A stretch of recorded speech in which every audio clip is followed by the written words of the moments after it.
YouTube. There's some days where I just keep forgetting to do that, where I just keep forgetting to start right as I switch from my start and zoom screen to this screen here. But yeah, so we're gonna react to the new Ninjago trailer for the new season, which is exciting. Got a few things to talk about first, like a few stories. So, okay.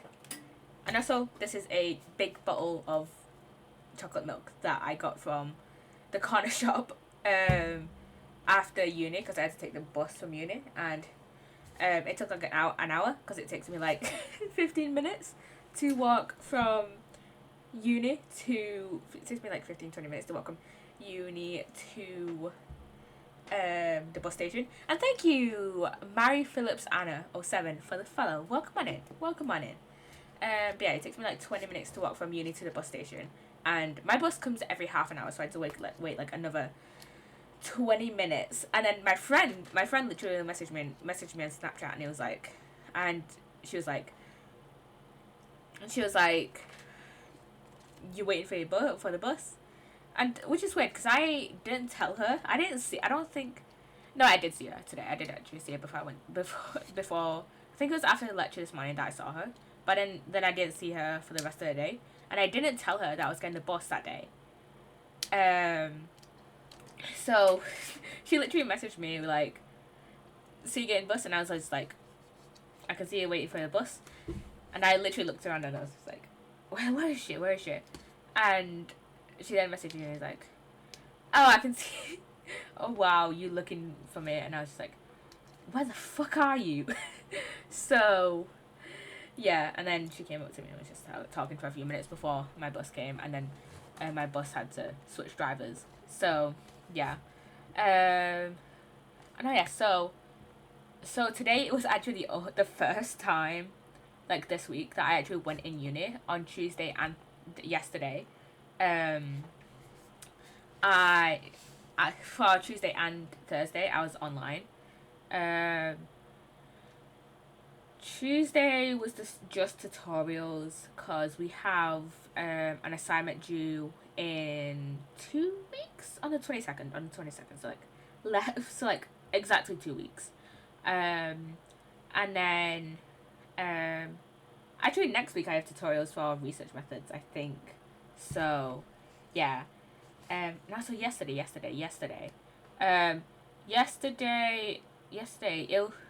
so basically last week we did the last topic for the cognitive approach, and then next week we're doing the first topic for biopsych.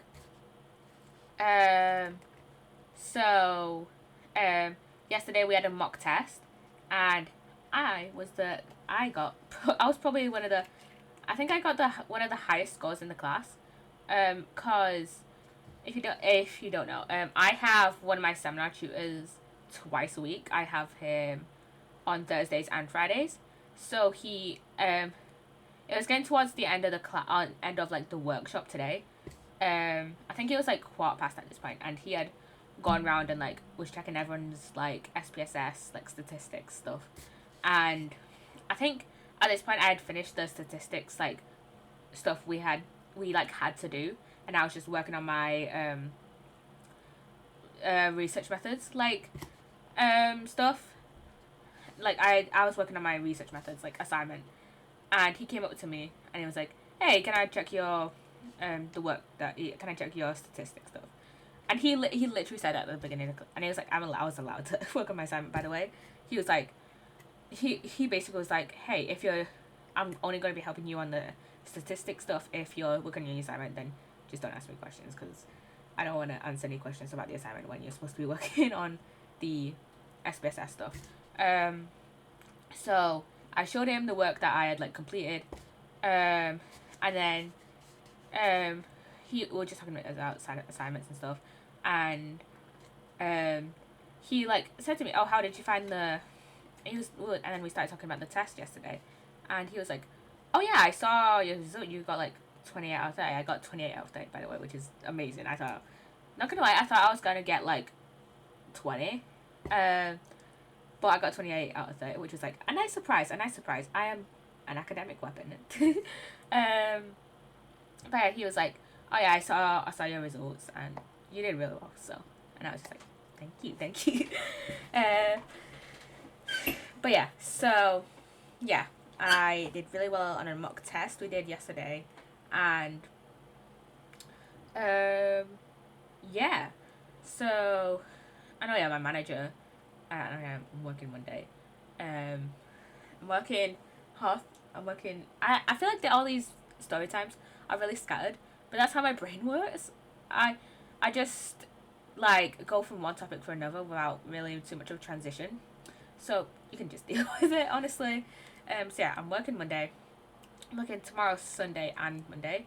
I mean, to be fair, I'm working 3:30 to 7:30.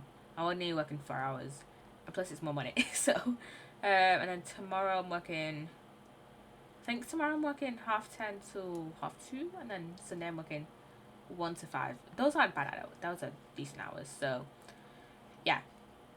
So yeah, I'll be able to stream Sunday, and plus my work closes at 6:30, so I'll be able to make it in time for stream anyways. I mean, I might be a few minutes late depending on if my dad needs to do something after work, but not by much. Anyways, I need to switch to this screen and react to something because I don't want this stream to suddenly be like, that's the wrong thing. I need to.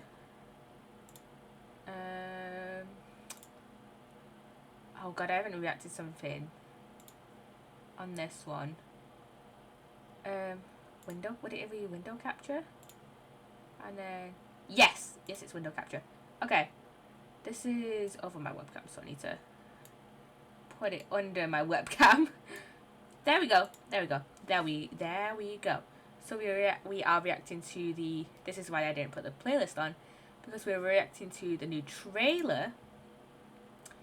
Like the new trailer, and oh my god, I didn't realize that when you capture Chrome with an OBS, it has this like yellow like border around it. I did not realize that.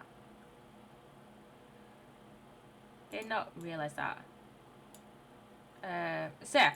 So anyways, we are gonna react to this. We're gonna react to this trailer. I have already watched this. I watched this this morning because when did this trailer come out? Yesterday. I watched this. I either watched it yesterday or this morning, I think. So yeah. I think I need to turn my audio down, my mic a little bit down. I need to turn Chrome down a little bit. But yeah, let's get recording of this. So our first scene is Lloyd, in which I assume to be Cloud Kingdom. And oh my god, this is so loud. I'm telling you. And he is battling. Yeah, this is Cloud Kingdom, and he is battling against. Oh my god, that is loud. He is battling against Cinder, the new villain for this season. We're coming at you. And oh yeah, this is like the new social media stuff that they posted. They posted like a mini like episode, I guess. They posted this. Social media ninja. Not gonna lie, I thought this was like a short, like the Prime Empire shorts. I have not watched the social media ninja like thing. I think that's the only Ninjago related stuff that I haven't watched. So yeah, that's the only thing I haven't watched, which is like, I don't know why I haven't watched it, honestly. I'm not gonna lie, I thought it was gonna be kind of cringe, so I was just like, I don't really want to watch it. I need to take my moon lamp off charge. But yeah, apparently, so maybe this social media ninja stuff is actually gonna be in this season, because I thought it was gonna be a show and I could just watch it whenever, and like kind of extra bit of content and not like actually part of the season. But maybe it's actually part of the season. And there's what is his name? Lobo. That's like Lobo? That looks like Lobo. Just like a Lobo in like a mech version of Lobo. I don't know how to explain it without getting up my opening up a new tab, and I can't be bothered switching screens and then um, searching it up and then switching back to this screen because I don't know what is gonna dox me. I mean, I should probably clear my browser history or something, or like my suggested searches, but can't be bothered doing that now. And then Zane and Nia and Sora and Aaron there. Oh, it's not always massive Ryu. I'm getting kind of used to the like adult Ryu now. Getting kind of used to it now. I mean, it's not. I don't know if it's my favorite design, but it's like not that bad of a decision. And oh my god, it's Mr. Frohiki. I love Frohiki. Some of them. He is so great. And then, I'm not gonna lie, I thought Wildfire would have a new design because I think a set got released or leaked, like a few months ago, and I really did think that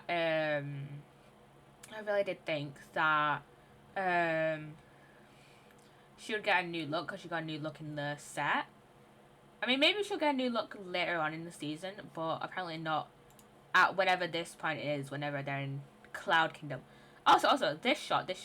So, this shot was in one of the first, like, teasers. And, not gonna lie, I thought that this was Jay because we only caught a small glimpse of this suit.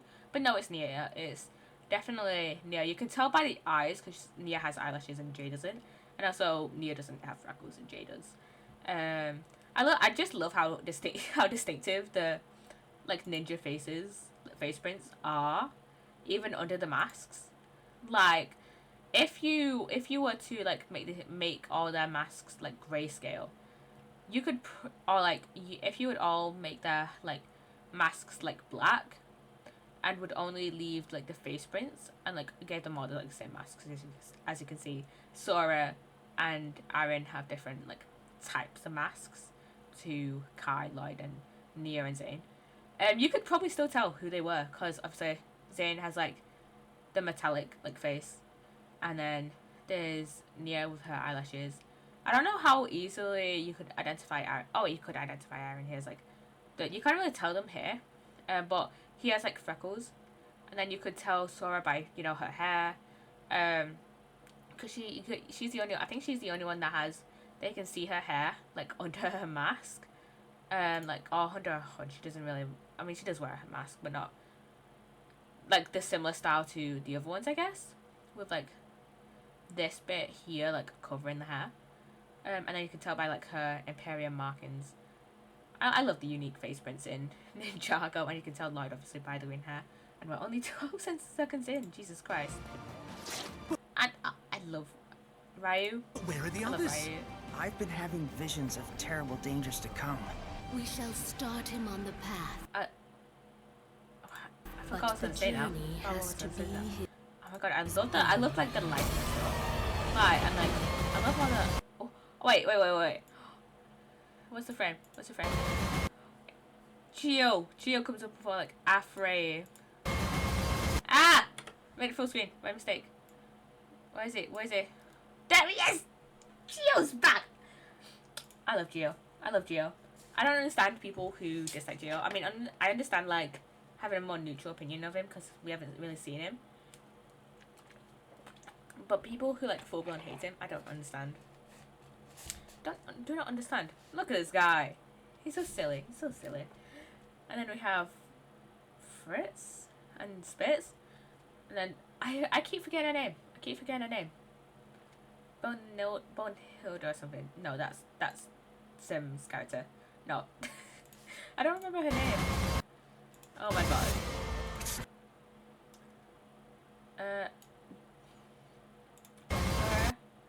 And then there's this frame. Just got that massive Lloyd's mouth. Let's turn that down. There. I don't understand the context of this. I do not understand the context of this. I mean, this is just one of Lloyd's visions, but just the massive woo and the massive raz. Oh. my Chrome glitched for a second there. But the massive woo and the massive raz just confuses me. It's not a dream. The blood moon is coming! He said the blood moon is coming, and I am so curious. I'm so ready to what this season will have in store about the blood moon. Cause the thing is, whenever I think of blood moon, I think of the blood moon from Breath of the Wild and Tears of the Kingdom. But I know that's not going to be the case. Not going to be the same case for Ninjago. So I wonder what this has in store. There's an There's Resin ritual Jana. that can resurrect the Forbidden Five. That's one of the Cloud Kingdom like writers you've who never known before. I do not remember the name If of. Rosk then enact the ritual of the blood moon, He He's could one bring of them them. back. it is You bring who back? corrupted. Those warrior people? Those wolf warrior things? I don't know. How I'm can we guessing stop this Roz with that kind of power. Time season for a quest. quest colon same quest maybe. I feel this season will probably take a lot in the Cloud Kingdom, which I'm excited for because we'll probably get to, and like it will take place. There'll be probably an episode or two that'll take place in the Land of Lost Things, which is where we'll get reintroduced to Geo. But back onto the Cloud Kingdom, I'm so excited for that because that means we'll probably see Euphrasia again, and we'll probably get like a decent amount of screen time with her because we got like one episode. I think maybe the start of one episode, but like we got one episode like with her, and then maybe the start of another episode. So I'm excited to see what she's gonna do. I doubt she'll be like added to the ninja team as of yet.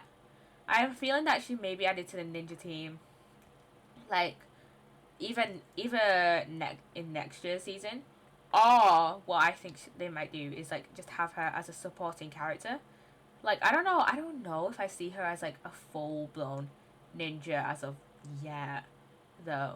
I mean with Geo, I see him also as a supporting character, but the difference between Geo and Euphrasia for me is that I think Euphrasia may stay at the Cloud Kingdom maybe and just visit the monastery often, and that Geo I feel like might just live at the monastery. So I don't know though. Just a little bit of theorizing. And what are these crystals? I never noticed this when I first noticed this. I don't know what those crystals are. Let's look weird. Dragon. We got a new dragon. Ooh, that dragon looks cool. Is this like the reincarnation of Garmadon or something? Or like Garmadon or Woo or something? That'd be funny if it was like Garmadon. It's not gonna be Garmadon, but it would be funny if it was. Aaron, you can do Spinjitzu. No matter how hard I train, I don't get any better. Nah, I'm gonna have an Aaron arc this season. Last season, not gonna lie, was like kind of had a lot of focus on Sora, who's here.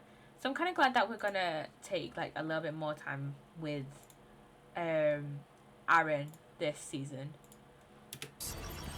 And then we have Sora using her tech powers, being kind of like having like revealed her true potential last season. And who are these nunchucks?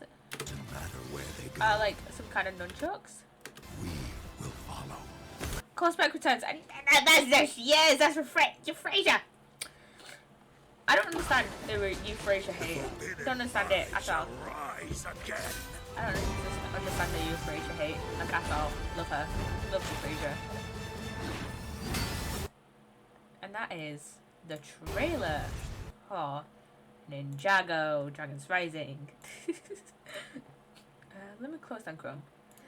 But yeah, let's actually get into playing some Great Ace Attorney Chronicles. There we go. We're starting a new case today. We're starting the adventures of the Clouded Kokoro. So I had a look And this is an investigation in 2 parts and a trial in 2 parts. So I'm going to do the investigation today and do the trial I begin to today. think, Wilson, Ooh, said what's it? Sholmes, turning his head Sholmes? languidly in my direction, that there is more to this Ooh, case this is a bit loud. than that which we have observed. Indeed, that there may be another part to this story that we are yet to discover. His eyes wandered, following the steam rising from his cup of herbal tea, leading him to the distant memory of that snowy It's a bit evening. quiet now. To the young lady collapsed on the pavement along Briar Road, and to the knife in her back. Ooh, our victim, I'm guessing. Lit in the soft glow of gas lamps, a most extraordinary scene had been set. Ooh. And under the cover of a light fog, the curtain God, had this is risen never knew that. silently on the insoluble mystery of our invisible killer. Invisible killer. Ooh. Is this gonna be another what's the case? Turn my big top? Maybe. Not like in terms of how about the hate, but in terms of like how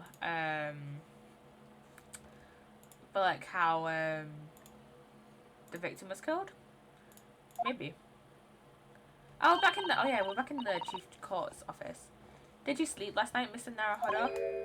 No, not at all. Also, I love Psssttt. She's great. It was an enormous hotel, wasn't it? The rooms were so luxurious. I felt like we were staying in a palace. And with all the gas lights twinkling, it was brighter than day, even in the middle of midnight. What about the enormous beds? After my time on the SS Beria, I wasn't going to waste a single inch of that space. I spent the entire night rolling from one side of the mattress to the other. Oh yes, it really was the sort of night you can only dream of normally. Except, when I learnt that we owed £3 for the rooms, that dream quickly turned into a nightmare. Oops, sorry about that. The building was so impressive and the entrance was so inviting, I just wandered in without thinking. In a lodging house in Japan, that's more money would put a roof over your head for a whole year. I did try, but I'm afraid I couldn't help my tears when we were presented with the bill. What is £3 in the 1800s? Let me see. So then I'm gonna just go 1890s. 1890s now. So £3 from 1890 to this year. 400. Apparently, according to this website, £3 in 1890 is equivalent to, in purchasing power, to about £483 and 11 cents. That is so much money. That is so much money. Jesus Christ. For one night. For one night. Holy shit. I really am sorry. Well, never mind. We must find some more affordable lodging straight away, though. If we're not careful, our entire stipend will be used up in 10 days or less. London is a scary place. Good morning to you at this early hour. This is the Chief Justice, isn't it? Isn't he? Yeah. Oh yes, well. Well. Oh yeah, last case was our first case in England, wasn't it? Because, case 1 was... The first case, aka the tutorial case, was a case that took place in Japan. And then the second case was entirely an investigation that took place on the SS Beria. And the third case was, which was the last case that we streamed 2 weeks ago, was our first English case. Our first case in English. In England, even. Good morning to you, Lord Chief Justice. We have come to report on the outcome of the trial at the Old Bailey yesterday. Oh, it was only yesterday in this time. It was 2 weeks ago for me. Psssttt is amazing. She doesn't bat an eyelid, even in the presence of the imposing Lord Strongheart. Oh shit, I haven't put my music on. There we go. Yes, I believe you had a very comprehensive initiation into British courtroom practices. Oh yes, it was very eye-opening, thank you. And in accordance with your instructions, Lord Strongheart, Mr. Naruhodo performed his duty to the end. Yes, I've already been apprised of the events. You conducted a remarkable defense. You may consider the test passed. Oh! No longer are you a student from the Empire of Japan. You may henceforth claim to be a fully fledged lawyer. My country is delighted to welcome young talent from such a remote eastern island. Thank you so much. So, I'm a lawyer now. Now, in view of your new appointment, I have a fresh case in mind for you. I'd like you to take it on at once. Just that you won't be a problem. Another case? Already? A day after the last one? Nothing. What did he say? What did he say? What did he say? What did he say? What did he say? What did he say? Nothing trains a lawyer better than practical experience. I'm sure I don't sense dissatisfaction, do I? It's just that yesterday's trial ended unusually. I haven't quite come to terms with it. What's to come to terms with? The man was clear. What more were you hoping for?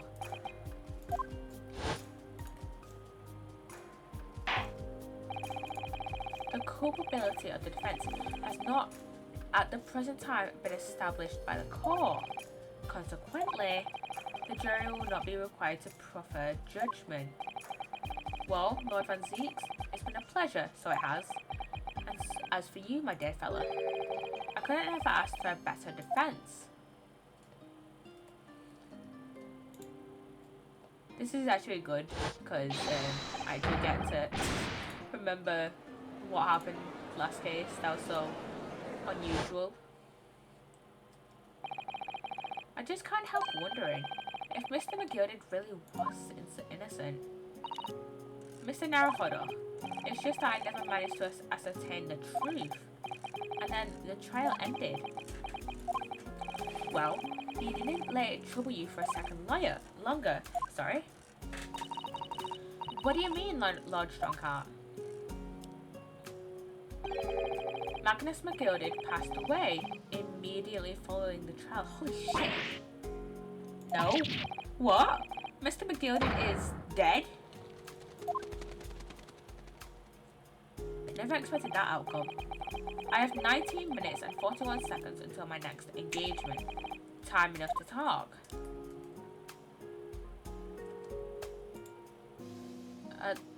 What? He's dead? I don't understand. What happened? How can he be dead? After the trial concluded yesterday, there's a great commotion in the Old Bailey. As you'll presumably recall, an omnibus had been wheeled into the courtroom. Yes, of course, that was the scene of the crime which Mr. McGilded had been accused of. Precisely. Well, while the bailiff's attention was diverted by some other matter, the omnibus went up in flames. No. How could such a thing have happened? That is being investigated as we speak, but already the police have identified a corpse found inside the charred shell of that carriage as that of Miss Gilding. That's awful. Holy shit. Thank you for the lurk, Shinobi. Thank you for the lurk. Well commended, by the way, Shinobi. That's awful. The man must have slipped inside while the bailiff's attention was elsewhere. That bailiff really needs to pay more attention. And how could that have happened? That is also being investigated as we speak. Holy shit, can't believe McGilded is dead. Thinking back now, immediately after the trial, Mr. McGilded did mention going back into the courtroom to look at the omnibus. Oh yeah, he did, didn't he? Well, I must be making tracks now. 'Tis time for the inspection. Sorry? What inspection? They're going to examine the omnibus again, so I'm told. I asked if I could be present for it myself. An inspection of the omnibus? Not to my knowledge. I don't believe Scotland Yard had any intention of re-examining the carriage. But then who was Mr. McGildy talking about? Never mind that now. The Yard is making a thorough investigation. This matter is no longer any concern of yours. Leave it to the police. Poor Mr. McGildy. That is very suspicious. Let's just ask him about British court. So, how did you find your first taste of our country's Supreme Court? Oh well, I don't know. It was wow. Mr. Naruhodo means that the whole experience was steeped in the solemnity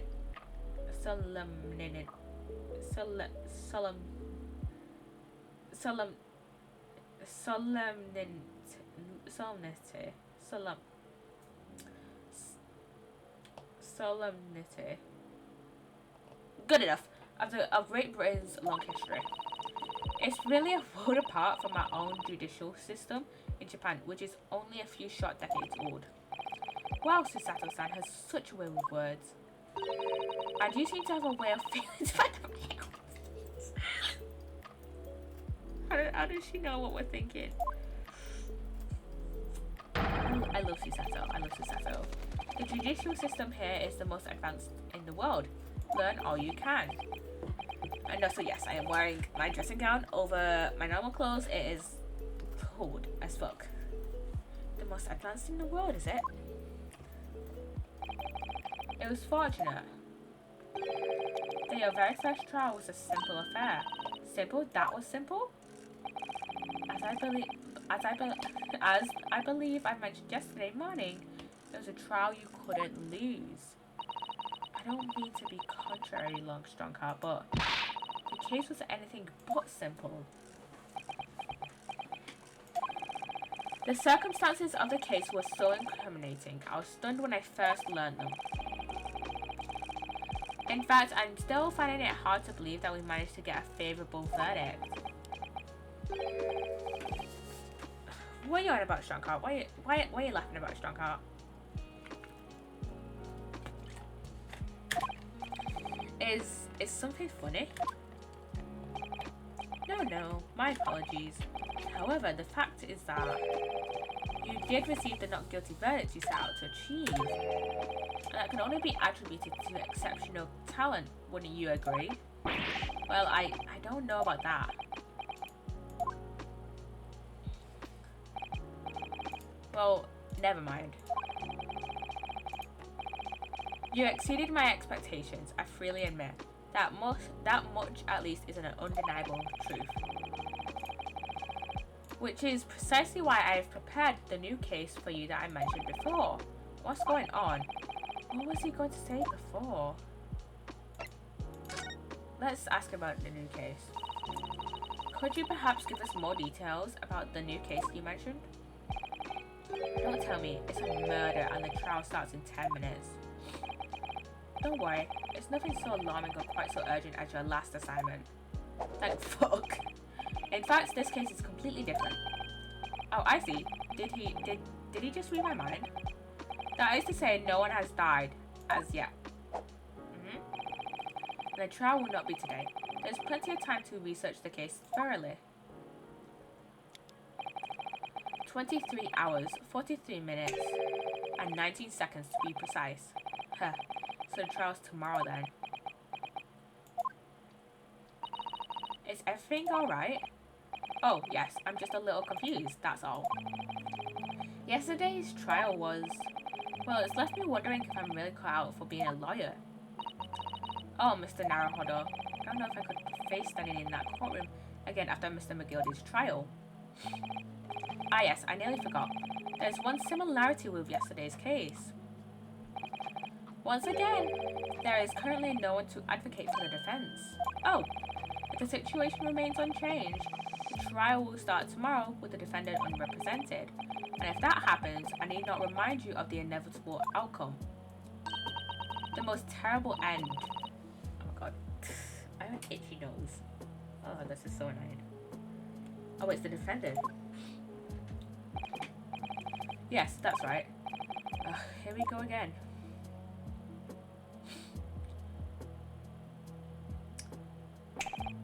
time is up. You'll have to excuse me. I would advise you to begin making preparations for tomorrow's trial. After all, the clock is ever ticking.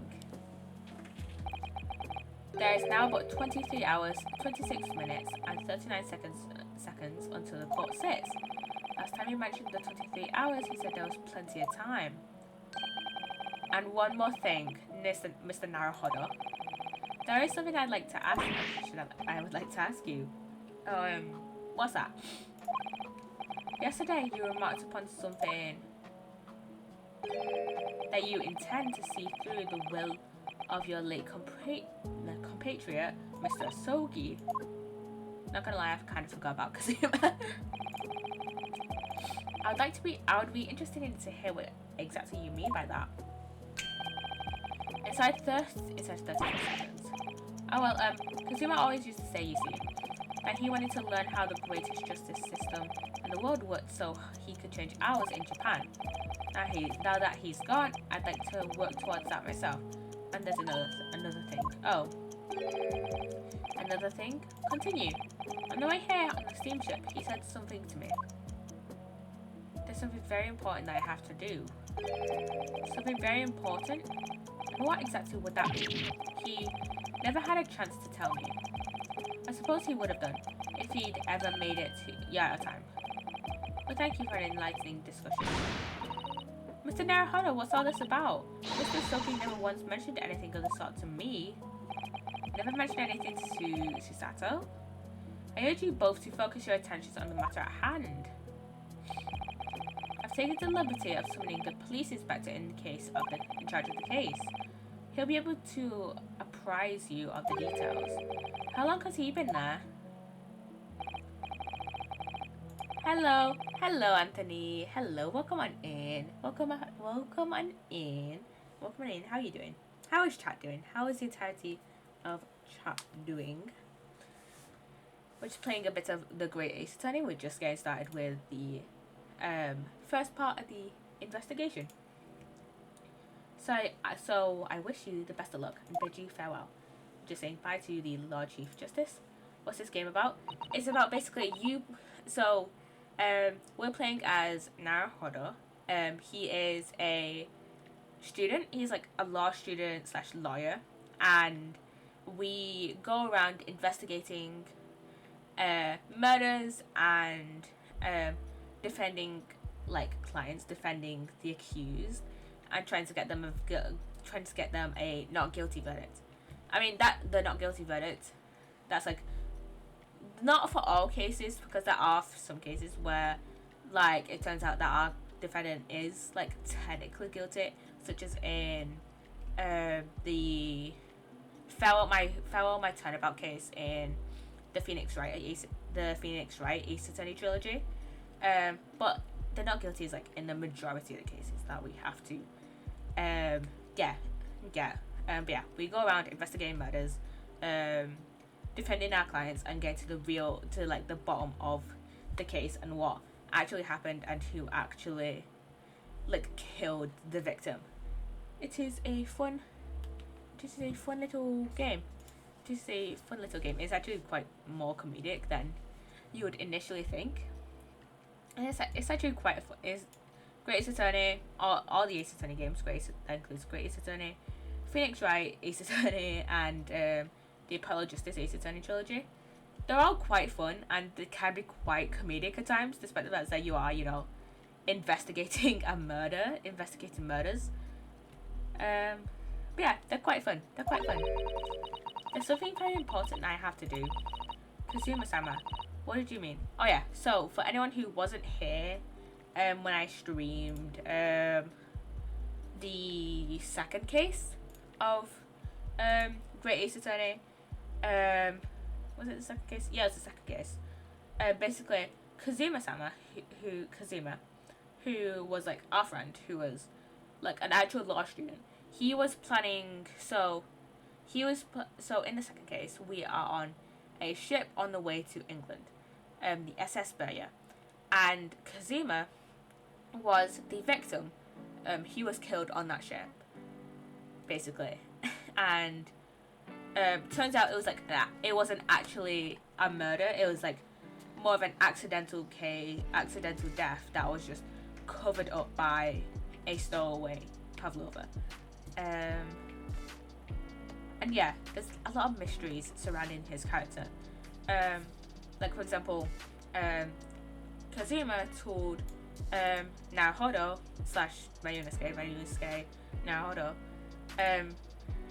Kazuma told Ryunosuke that he had something important to do in England.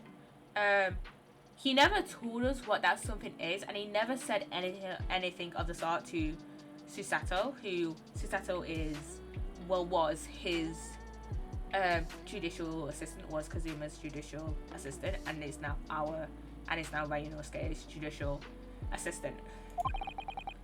I wish I knew, but honestly, he never told me. Anyway, we had better talk to the detective, don't you think? Yes, you're right. This is the detective. Ooh. I'm just imagining it, but I wouldn't say he looks pleased to see us at all.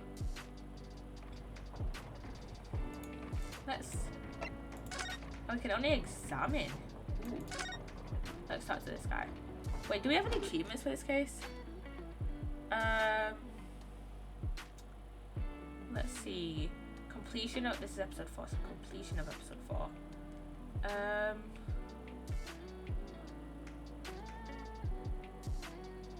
What else?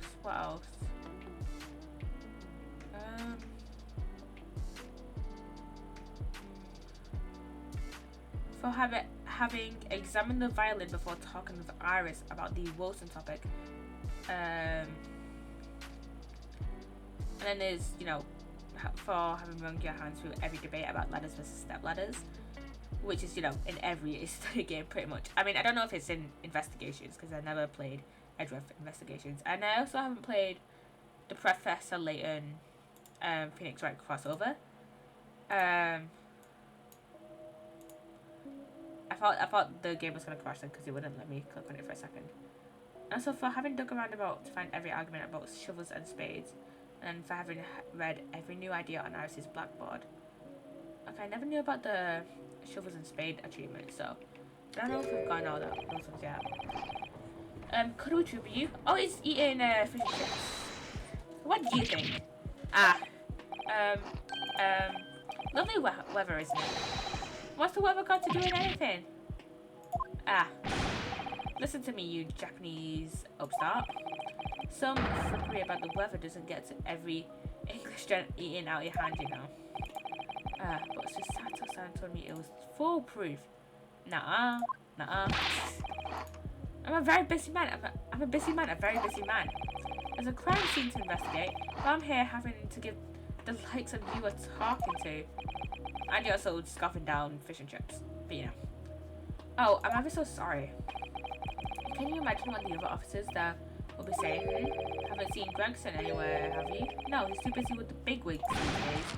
And now because of some bumpkin who's here on the jaunt from a country I've never even heard of. You never heard of Japan? Hear that ripping sound? That's my reputation at the yard going to tatters. There's no need to rip us apart. Wow. I don't believe we've ever been introduced. This is Mr. Ryunosuke Naruhodo, a defense lawyer. It's a pleasure to make your acquaintance. I'm Mr. Naruhodo's judicial assistant. It's lovely weather we're having today, isn't it?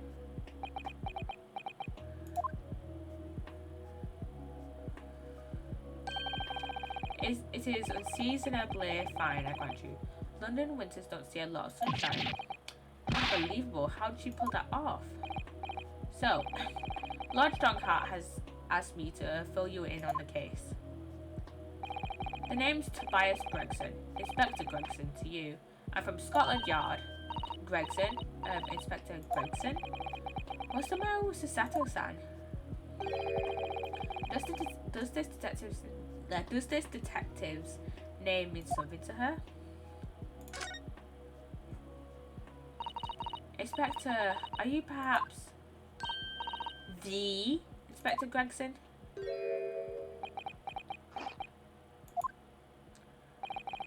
You're acting like you know this man, Miss Psssttt, but he's a London detective. Oh, I do know him. Very well, in fact. Very well. Yes, he features prominently in The Adventures of Sherlock Holmes. Oh, in that publication. What's it called again? Rants Magazine? That's right. Inspector Gregson and Mr. Sholmes enjoy a wonderful, friendly rivalry. Really?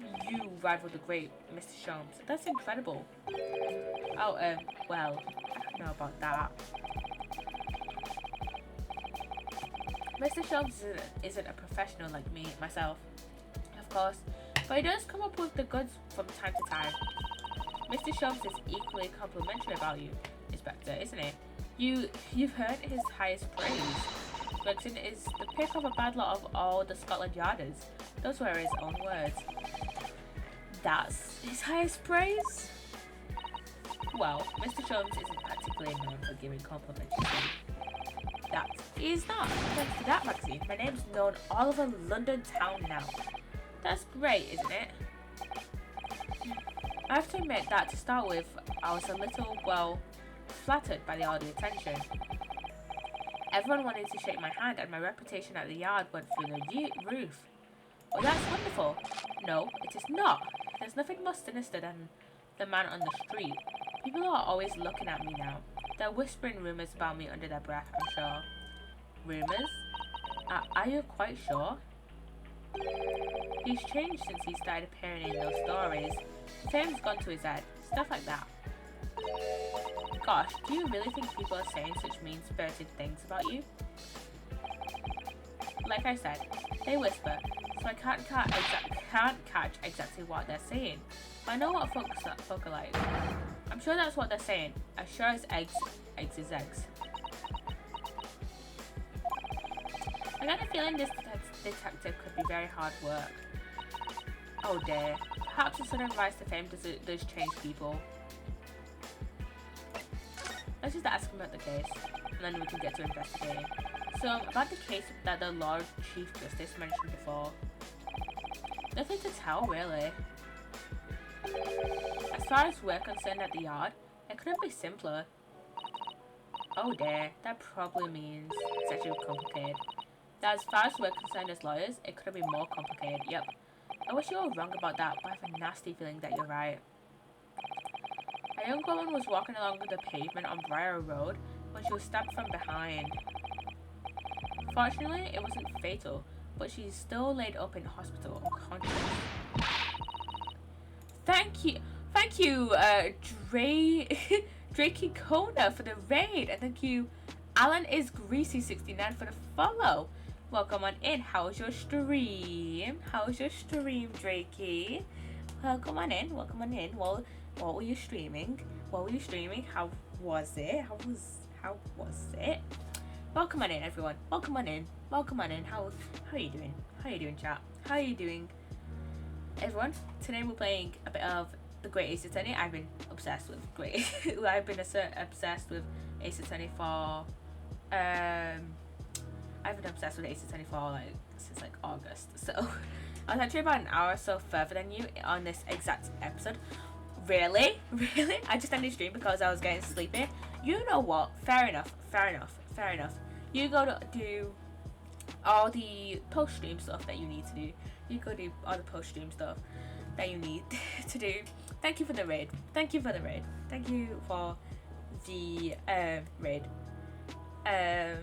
Yes, I had started investigating but was too tired to keep going.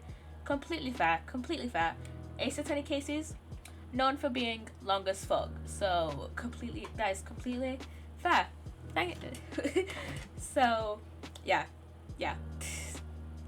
Completely fair that you stopped streaming. They're about 4 hours on average so far. Yeah, they're very long. They're very long. Usually I just split it up into two or three streams whenever I stream Ace Attorney cases, because they're just so long. I remember when I had first started streaming the Phoenix Wright trilogy, I would stream the entire cases at once. The first I think I streamed the first 3 or 4 of the Phoenix Wright trilogy, just entirely in one stream, and I would do 4 or 5 hour streams, and I'm just how did I do it? I think it got to the Rise from the Ashes case, and I was just And I was just like, I can't do the 4 or 5 hour streams anymore, so I just did it like 2 hour streams. Hey chat, if anyone is interested, Phoenix Wright's on sale on Steam and PlayStation Store. Apollo Justice just hit Steam for the first time. Yes! Apollo Justice hit Steam like just over a month ago. I got them all for the DS and they were great, but I got Psssttt Chronicles for Switch and was streaming off Switch. Ooh, streaming off Switch. That sounds like fun. That actually sounds like fun, streaming off your Switch. I don't have a capture card, but like, I also don't have my Switch here. I have a capture card. Yeah. I not gonna lie, I am tempted to stream off my Switch, but also I can't bother getting a capture card. So yeah.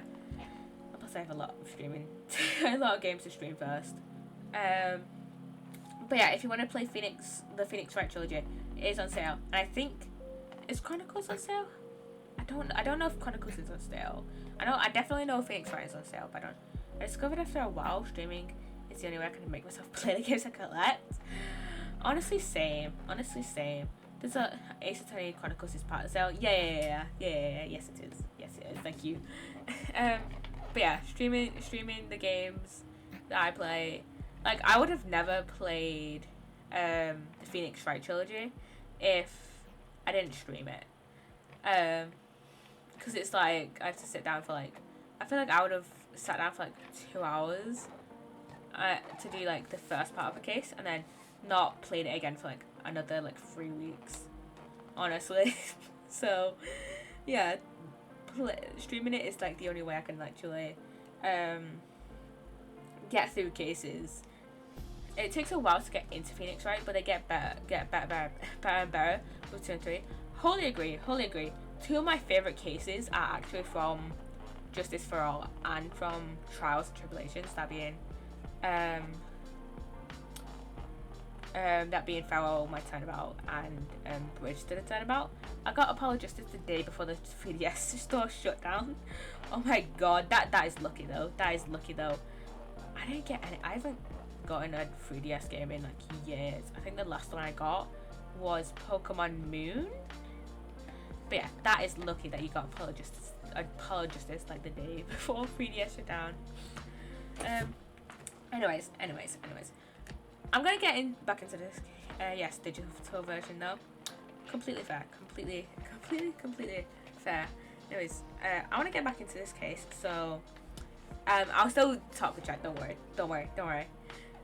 I don't wanna like go on a whole derail onto like the DS and the trilogies.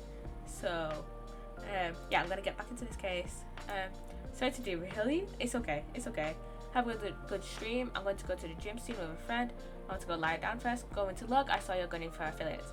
Why thank you for the luck. And do all your, go lie down, do all your post stream stuff, whatever that means. Go take care of yourself. I'm not gonna lie, it feels weird that this is my video capture. I just switched from Twitch Studio to OBS, and I'm used to having my camera switch horizontally, so it's weird to have it this way instead of switched horizontally. Yeah, I thank you for the raid again, and I loved having that little derail about Phoenix Wright and the trilogies and the DS. That's despicable. What sort of coward would attack the poor woman from behind? I suppose you would have finished whoever it was with a Psssttt takedown, would you? That is neither here nor there, Mr. Naruhodo. Brace yourself, Ryunosuke. You've angered her now. You're welcome. Of course. Anyway, after something of a whirlwind investigation, the criminal was arrested. He barely had time for a cup of tea after the incident took place, to be honest. So there must have been something left at the scene that led you directly to the culprit. Or perhaps a reliable witness who recognized the person in question. Let me stop you right there. You're wasting your time on this one. Sorry? There's nothing you can do. There's no way to help the bloke now. Why haven't no? Simple.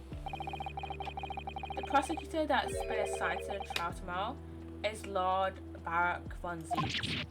No! Sounds like you've heard of him then. We were literally against him yesterday. In the last case even. I wasn't streaming yesterday, but you know. We get it. In game, it was yesterday. Oh yes, we are very familiar with Lord Van Zieks. Believed to be the harbinger of death itself, the Reaper of the Bailey. Ooh, let's ask him about the Reaper of the Bailey.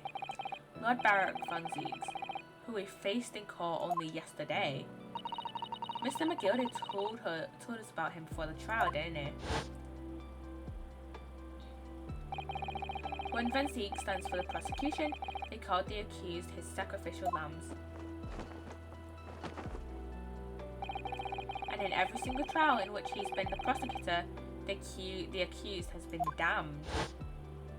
And then, after we got him to get acquitted, McGilded died. The Reaper of the Bailey nickname. I suppose he's earned that because every defendant he advocates against he is found guilty, is that it? Not entirely. Well, if that's the case, we should inform you, Inspector, that in yesterday's trial against Lord Van Zieks, Mr. Naruhodo secured a verdict of not guilty. Ha! And what of it? Oh, well, I think that means that even against the Reaper of the Bailey, it's not impossible to save the defendant. Oh, I need to do a shout out. I forgot about shout out.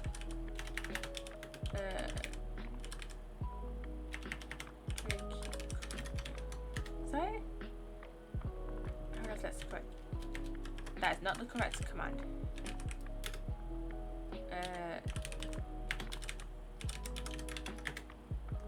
Is that it? I don't even know if that's the correct command.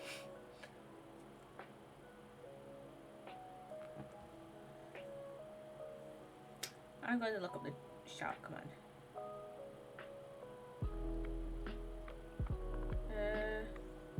It's slash shout, not exclamation mark shout. Don't trust me with Twitch, guys. Shout out. There we go.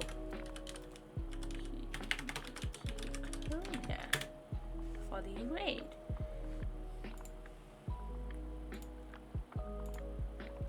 No, you really don't have a clue, do you? What do you mean? What happened to that bloke in the end, eh? He's dead. Ah! Magnus McGilden came to a cropper in that omnibus when it went up in flames. So you can't rightly say you saved the defendant, can you? What are you saying? Look, if Van Zieks could get the dirt to stick on everyone, he'd be a miracle worker. But that's not how it goes. He doesn't work miracles. He works magic. Black magic. I'd have a good long think about that if I were you. Are you really supposed to believe that? Maybe. I mean, Reaper of the Bailey. Grim Reaper. Right, well, I filled you in as requested, and I'm very nearly out of chips. So I'll be heading back to the crime scene now. We're still carrying out a few investigations there. It was Briar Road, you said, didn't you? Where the incident took place. That's correct, ma'am. And if you head over to the holding cells, you can meet the criminal himself. You've branded himself a criminal already? He's as good as. Shaking like a leaf in his cell, he is. It'll give you a good chuckle if nothing else. He's inmate 53. Speak to the jailer and he'll show you the way. Inmate 53. Thank you.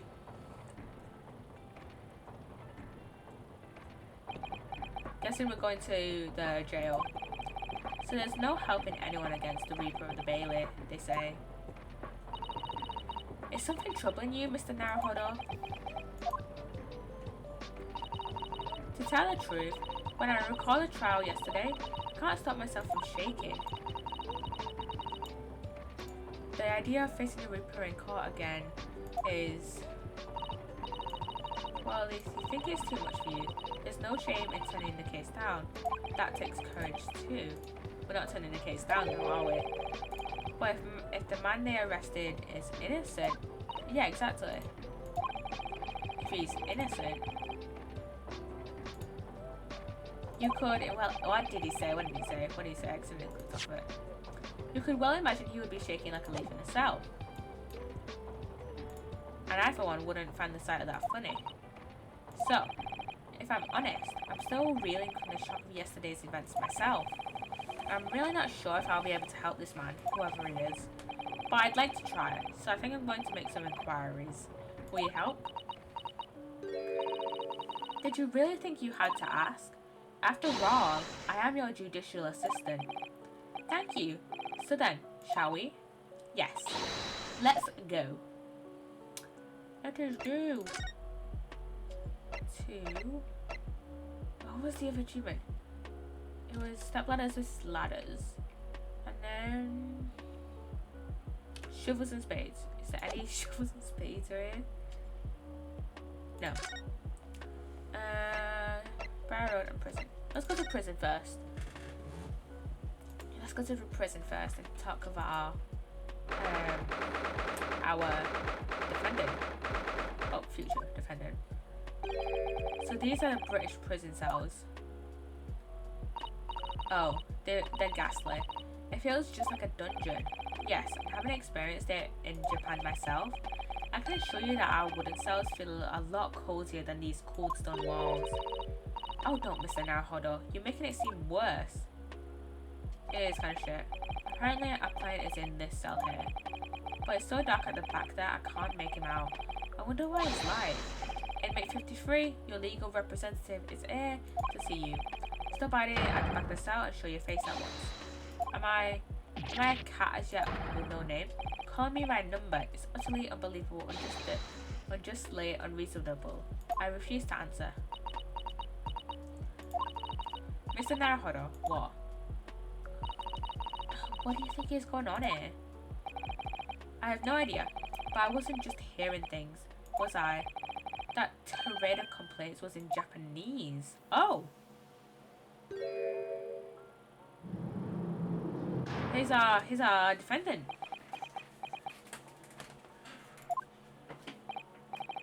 Excuse me, but who? Shh, quiet. They're all around, hiding. I know they are. They're watching, listening. Even now, I can sense it. Who is? Right, so can I ask you who exactly? There you are, you've tried to curse me, haven't you? Don't try to hide it, you're a ghost. A ghost?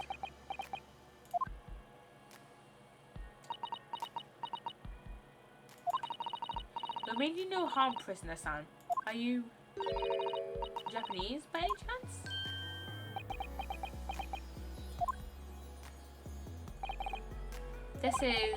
This is beyond my wildest dreams.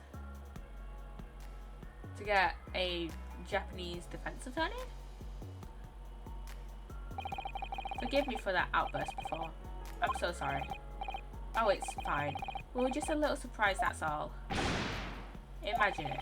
It's been 12 long months since I left my hometown, and here I am in a frightful fix in a foreign land. So hearing the sweet, sentimental tones of a compatriot's voice here in this damp, dark hellhole was a most monumentally moving moment. Who could have guessed that this new client Lord von Strongheart assigned to us would turn out to be a fellow Japanese? Ah, what compassion my fellow countrymen show to dispatch a first-class lawyer all the way from Japan to defend a mere foreign student. Noble, nurturing, never failing to Nippon. A first-class lawyer? Oh dear, I think there's been something of a misunderstanding here. I wonder, would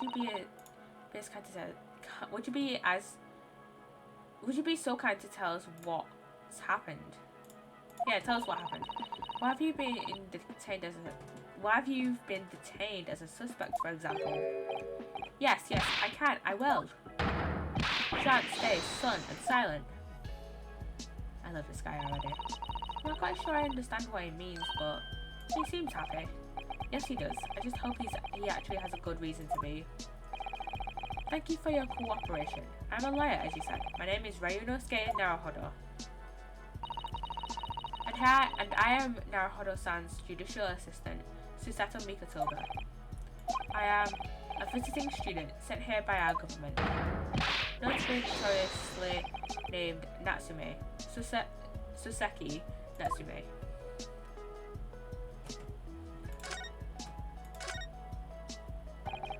Suseki Natsume-san?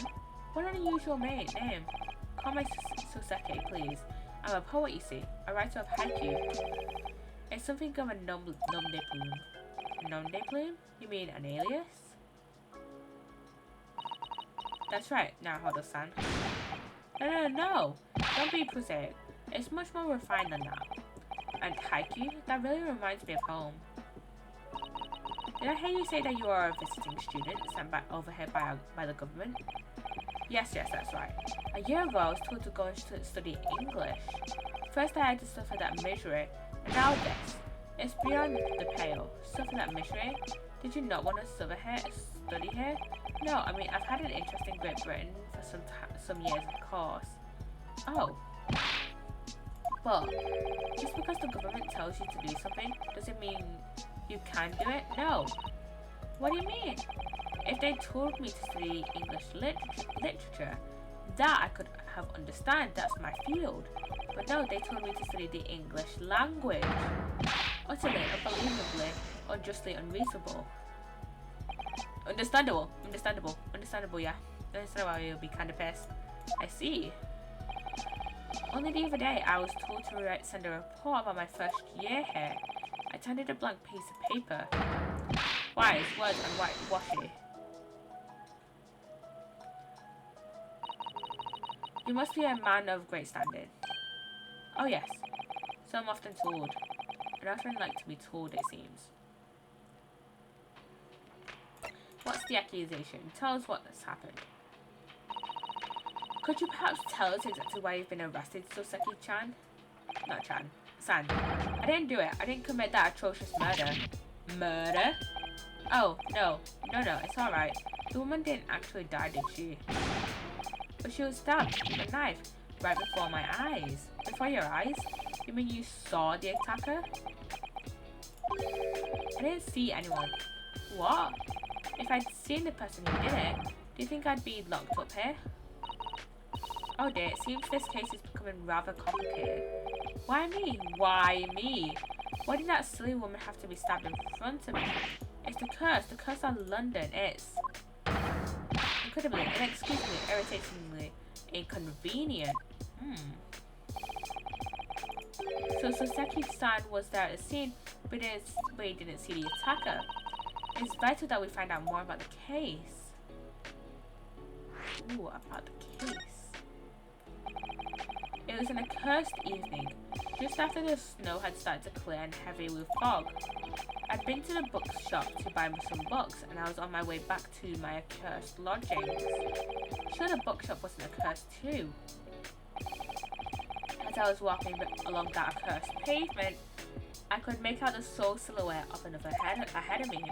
A woman wearing a great overcoat she was, and just as I went to overtake her, she was stabbed. She suddenly let out a little scream and collapsed onto the cold, hard slabs of stone at my feet. How terrible. I called out to the woman, but she didn't move. It was like a ghostly, foolish graveyard. Slight exaggeration there, perhaps? I don't think so. I was terrified. I had to get away from her. So I ran as fast as my legs would carry me back to my accursed lodgings. That's not good. They'll say it was shameful, I know, to run away like that. No, it's kind of understandable, actually. Tell me, Soseki-san, was the victim an acquaintance of yours? Don't be ridiculous. Do you think I know any of these fair-haired English and a young woman at that? I'm diffident, shy, timid, unsure. I can't talk to people. I see. A young woman, unknown to Soseki-san. And at the time it happened, who else did you see nearby? Did anyone pass you?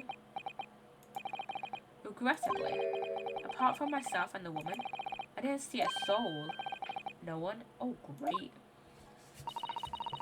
So the victim was unknown to you, and there was nobody else on the street at the time. That creates something of a conundrum, doesn't it? Oh my god, my nose is so itchy, and I don't know why. Oh my god. What conundrum?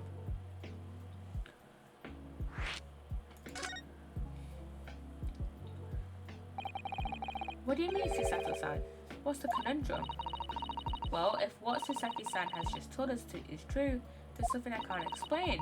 He says that he didn't know the victim, and that there was no one else at the scene. And then he apparently fled without having been seen. I did.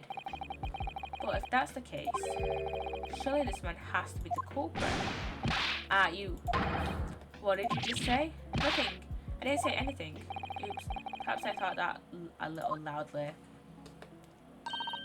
Actually, that's not what was troubling me. What I was thinking was, how did Sasaki-san actually come to be arrested? Sorry? He didn't touch the victim, and there was nobody at the scene to see him. So how did the police ever discover that he was there in the first place? Oh yes, she's right. It was him, that accursed great detective. He led the police to me. Of all the bad luck, accursed great detective, it shows it, could it be? I shall never forget that man's late name as long as I live, with his hearty laugh and his self-proclaimed greatness. Right, big-headed, busybody, be gone. Sholmes. May be cursed until the end of your days, Herlock Sholmes. I knew it. Mr. Sholmes?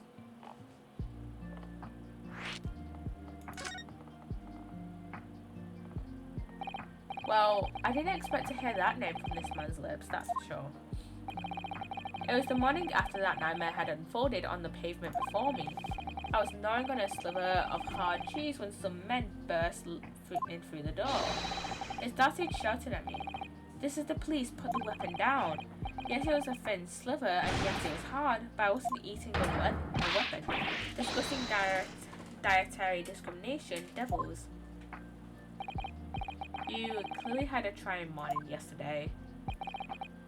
And there he was, in the middle of all the policemen, grinning like a Cheshire cat. That Herlock Sholmes. It's actually just Herlock Sholmes. He's English. I've since found out that he's a famous name in detection here in London. Yes, the great detective is really well known. And his overly sharp mind managed to deduce my whereabouts apparently. He thinks I'm the wife-wielding madman, me, this weak, stupid kid, another man. I wonder what great deduction process led him to his conclusion this time. Do you mean to say that Mr. Sholmes' deduction was the only reason the police arrested you? That would be really most unreasonable. Well, the thing is, I was thrown into a panic when they barged in their way in. Of course you were. That's only natural. I was terrified and trembling, and they kept throwing question after question at me in impossible English, Swedish, foreign, flammery. Well, we are in England. You can't really blame them for questioning you in English. Good point. Well, my mind went blank. I knew I had to answer, but I didn't know what to say. So I just kept repeating things like, yes, I do, and I'm fine. Next thing I knew, I was in manacles. Before I knew it, I was thrown in here. Oh dear. I'm afraid that's hardly surprising. I'm fine. He's not fine now. Mr. Naruhodo Esquire. Oh, you can just call me Naruhodo. And when we're speaking English, a simple Mr. is more than enough. Oh, yes, I'm alright. Yes, they've really got to me. This country is poisoning my mind. But please, I beg you to defend me in court tomorrow. You can tell them what really happened. You'll do it, won't you? Of course. Well, Why is it so hard to say yes to me? Well, the thing is, I'm just a student like yourself on a study tour. A student? I defended a case in the Old Bailey. Only the one though. But at this moment in time, I really don't know what I'm supposed to believe in. I'm confused about what justice in this country even means. Oh, Naruhodo-san. I'm not even the foreign student who's supposed to be here. I'm a sort of locum lawyer, I suppose. But the armband, that's the mark of a defense lawyer from our great empire. It's a keepsake from the man who should have been here. He was my best friend. A keepsake?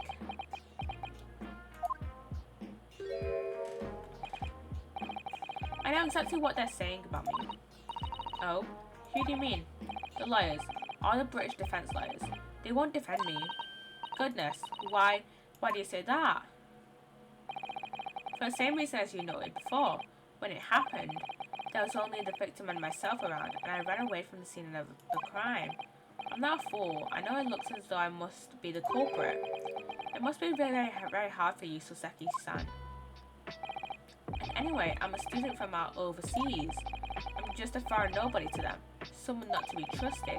I heard them openly laughing about me before, in my earshot without any compunction at all. Any trial for the man would be a waste of time, they said. And of course the foreigner did it. They even had the gal to say, the man doesn't understand half of what's being said anyway. That's awful. I'm wrong. I've studied more English than half of the policemen out there on the streets. I've traveled halfway around the world to learn about these people's country and its great history. But no one here wants to listen to a man with a strange accent. They all hate me. So, at the very least, I'd like to entrust my fate to someone who can listen to me in my native tongue. You could do it, couldn't you? When I look into your eyes, I can see it. I can see what you've been through. Psssttt-san, it's just that...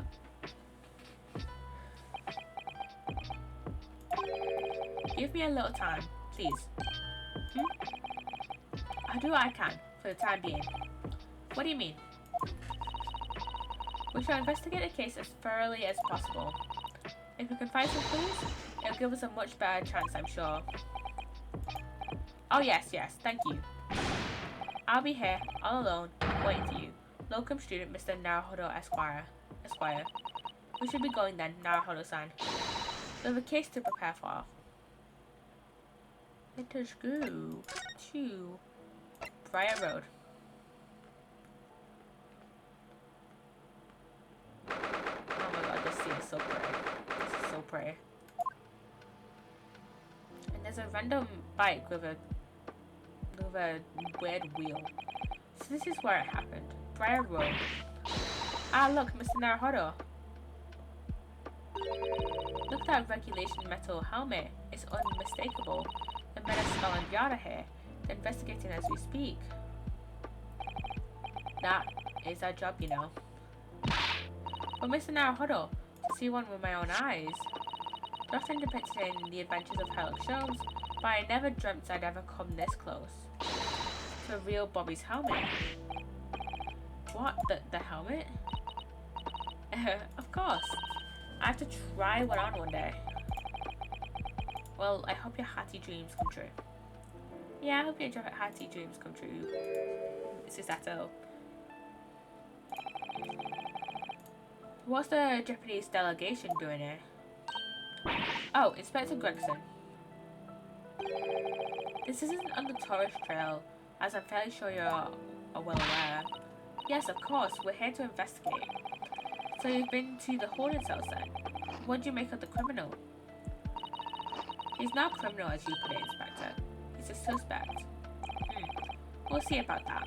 You Japanese like to stick together, I suppose. Well, do what you will. It doesn't bother me. The bloke's in court tomorrow, whatever happens. And the verdict's our foregone conclusion. The stone-cold air of rejection. Take heart. London at this time of year is full of stone-cold air. That makes it worse somehow. Let's ask him about stuff. Scotland Yard. Tell me about Scotland Yard, Inspector. Ever since I read about it in The Adventures of Sherlock Holmes, I've been fascinated by the place. The Yard is the most sophisticated policing organisation you'll find anywhere in the world now. And you know, I've always dreamt of wearing a real Bobby's helmet. It doesn't make them look the part. Seeing that policeman there with his helmet on, you certainly get a sense that this is a man who will take no nonsense in his duty of protecting the city. Oh yes, doesn't he look wonderful? Being a London Bobby is hard going, I can tell you. Oh really? First thing in the morning, you know what he does? Goes around and ruses on the labourers on his beat so they can get off to work. What? He wakes people up? Yep. Raps on their windows with a long pole. Did it myself going back a bit. I had no idea. The Bobby works for the people of the town. It's just another one of his duties. After that, he starts tirelessly patrolling the streets all day long. He has to cover 20 miles a day. That's the regulation distance. I can't imagine how far that is, but it sounds like a long way. Let me see. 20 miles. That's approximately the distance from Tokyo to Yokohama.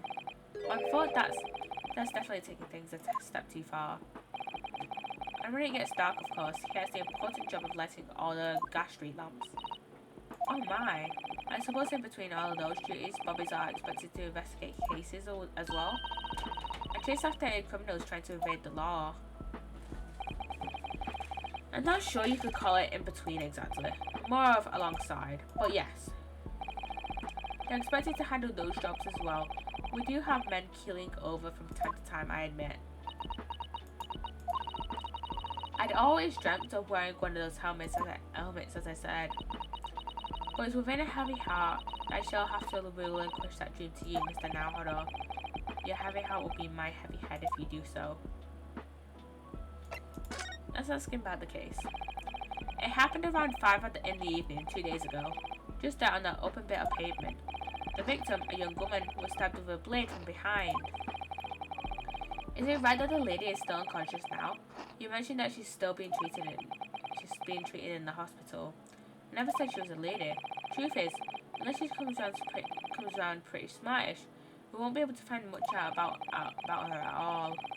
I suppose that means I haven't been able to take a statement from her, of course. Here's a map of the local area I happen to have on me. You can take it if you want. Really? Are you sure? It's yard policy to give lawyers defending suspects the odd bit of information to go on. I haven't actually accepted the job yet, but still. Thank you, Inspector. We gratefully accept. Anyway, as far as we know, there's no one else on the scene other than the victim and your fellow countryman. So who did it, do you think? Not much of a head scratcher, is it? While old Mr. Natsume is also claiming to not to have seen anyone else around, but just because he didn't see anyone doesn't mean that we can be sure that nobody else was present. I'm sorry to have to tell you, but we most certainly can be sure. How?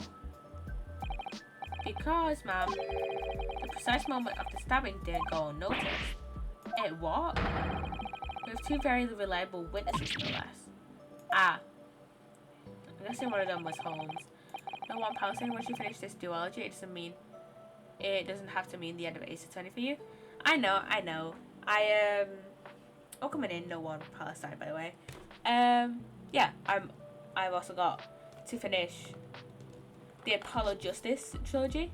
And then if Edgeworth Investigations ever comes out on if Edgeworth Investigations ever comes out with like a PC port, then I'm definitely going to be playing that. As well as with if the Phoenix Wright Professor Layton game comes out with a port, I'm definitely getting that. Very much an Ace Attorney fan. Welcome in. I don't know if I said that, yeah. How are you doing, by the way? But yeah, and I've already done a Phoenix Wright trilogy stream. Even if you finish all the official games, there's also fan games. Ooh, fan games. I mean, I don't know if I would play like a ton of fan games, just because I've played a lot of Ace Attorney. And it's like, I don't know if I would play the fan games like straight away after playing like all the official games. But fun game I am tempted to play some fan games of the games that I do already play. Because I've seen a few like Dark Deceptions ones, and I am tempted to look into the Ace Attorney ones. So yeah, and plus Ace Attorney will probably still be a continuing thing because I have heard rumors of Ace Attorney 7 coming out, or like being worked on. I wonder who will follow for Ace Attorney 7. Because if he dies, don't know. Technically, the two great Ace Attorney Chronicles games are not technically classed as Ace Attorney 7 and 8. They're classed as a spin-off. So the last Ace Attorney game, the last like official mainline of Ace Attorney game was Spirit of Justice, I think. Obviously there's other spin-offs like Edge of Investigations and Spirit of Justice and what was I gonna say? There's also other Spirit of Justice is the last mainline game. There's other spin-offs like Edge of Investigations and the Professor Layton crossover. Welcome in, Chicken Nugget. Hello, welcome on in. Welcome on in. Welcome on in, welcome on in. How are you doing, Chicken Nugget? But yeah. I am so I wonder who we will follow for Ace Attorney 7. Cause I wonder if it will be a whole new lawyer like Apollo Justice, because he wasn't referenced like at all in the Phoenix Wright trilogy. Good. How's Affiliate Path? It's going well. I'm actually almost there. I think I checked earlier and I'm at 2.78, I think, viewers. So I am very close. I'm very close to getting affiliates. Very close. But yeah. I don't know what I was about to say now. Let's just get back into the case. I have a feeling that this stream is going to be a long one. It was a typical foggy London day, and your client obviously didn't see him. There are witnesses now.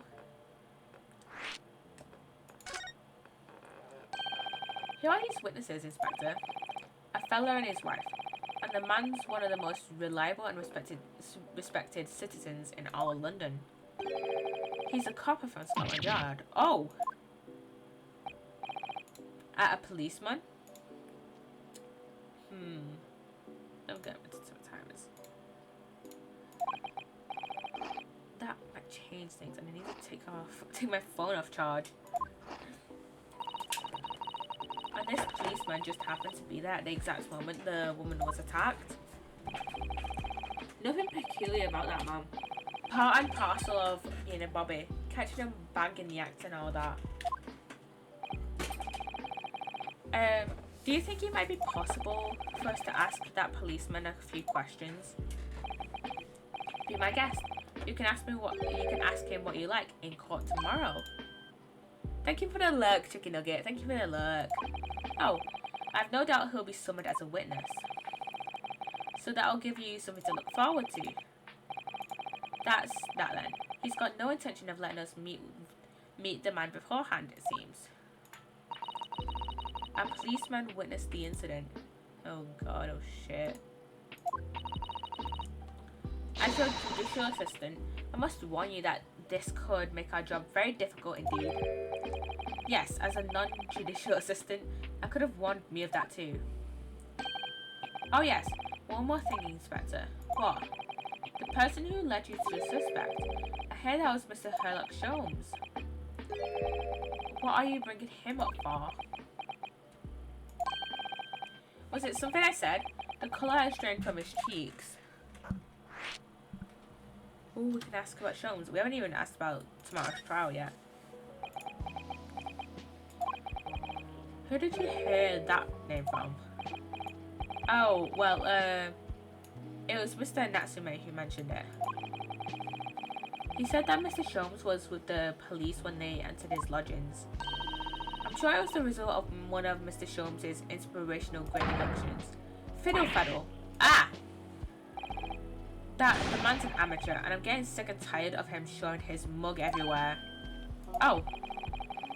I don't know where he gets his information from, but he turns up at the scene of the crime and wanders around spouting incomprehensible rubbish, and before you know it. Yes, he's quite astounding, isn't he?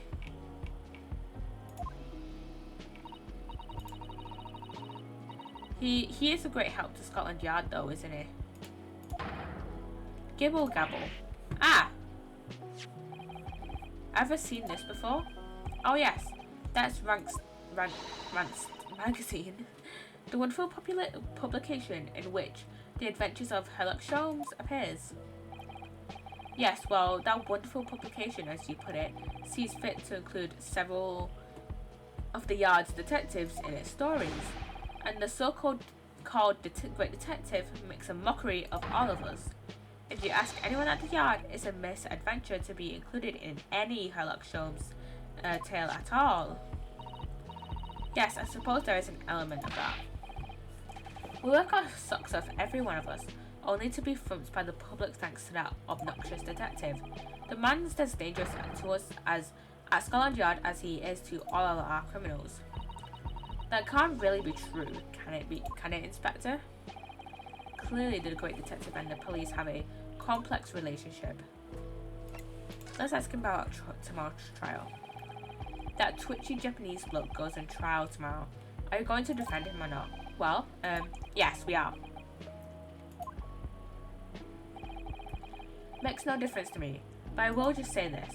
No London lawyer worth his salt would touch that case with a barge pole. Because the prosecution is being handled by the Reaper of the Bailey, you mean?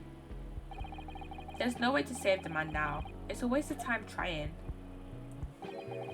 It is all a bit strange though. Sorry? The Reaper? He hasn't appeared in court once for a good few years now. Except for yesterday. Yes, we did hear something to that effect. And the only person he usually bothers with are the real scum.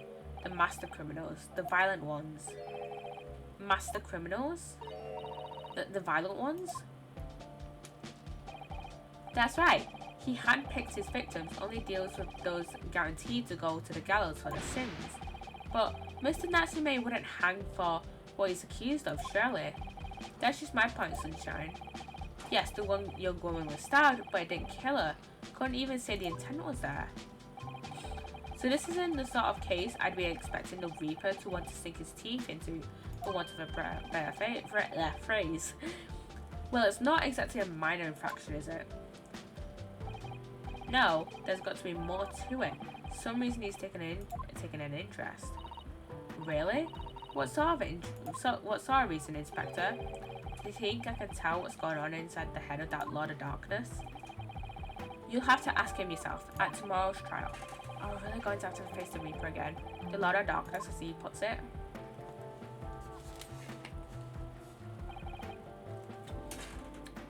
Well, I don't think we're going to get any more useful information out of the detective.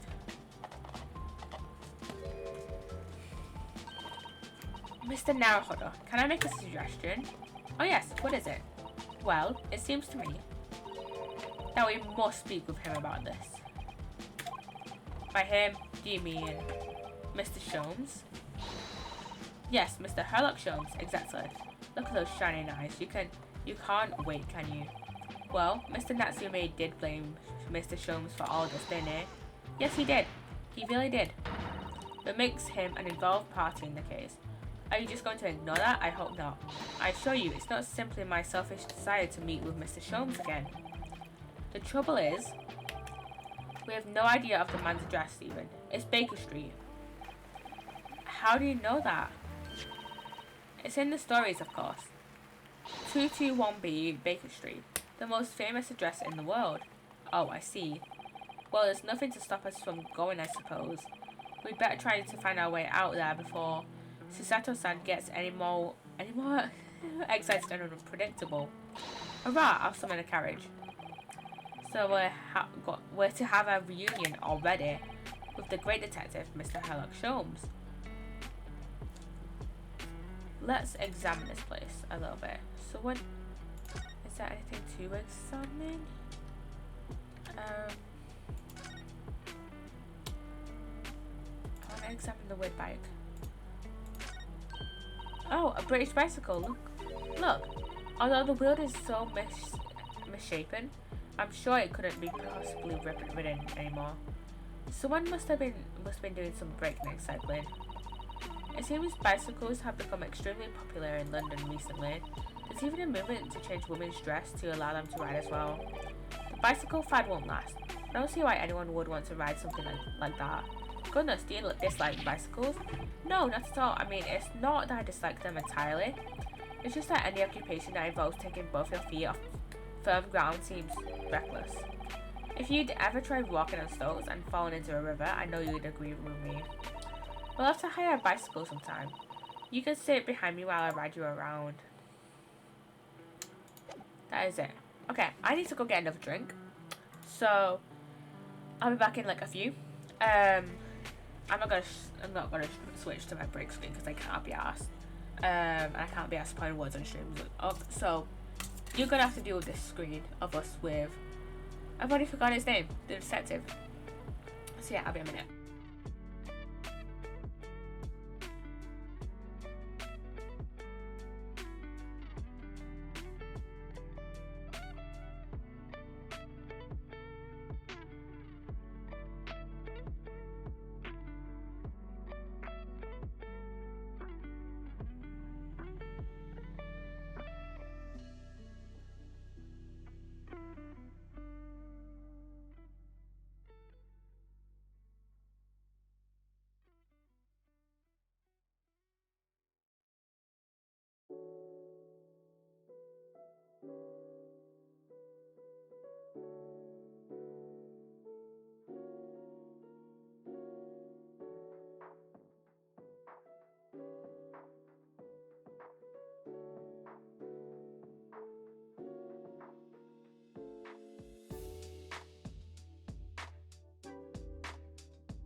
I am back, and one of my butterflies it just fell on the floor.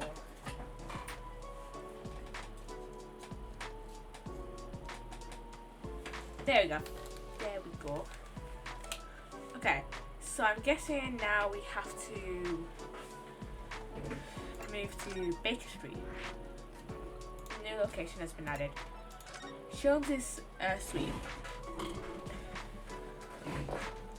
Cutscene! Look at them, look how silly they look. Look how silly they look. Thank you very much. I love the Have a look cutscenes. in the street. Good day. Thanks again.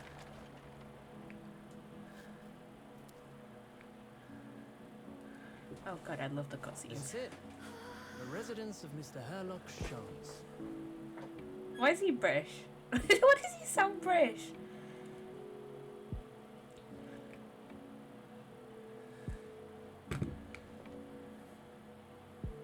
Nah, the whimsy. The whimsy. Here we are.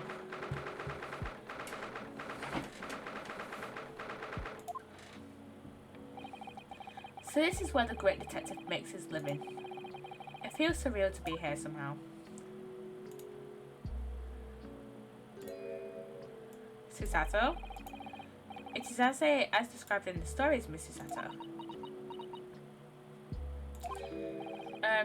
Susato-san? Many famous cases have been solved here in this very room. Oh, I suppose they must have been, yes. I've never read the story, so it's hard to get quite as excited about it as she seems to be.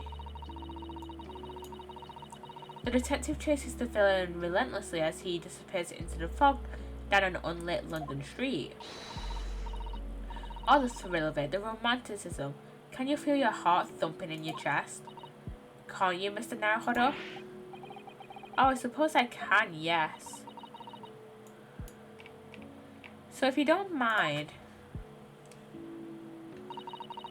I'll just stand here and soak up the atmosphere for a while longer. Please don't mind me. Ha, she's obsessed. Okay, where is it? Where is Sherlock? Not Sherlock, Herlock.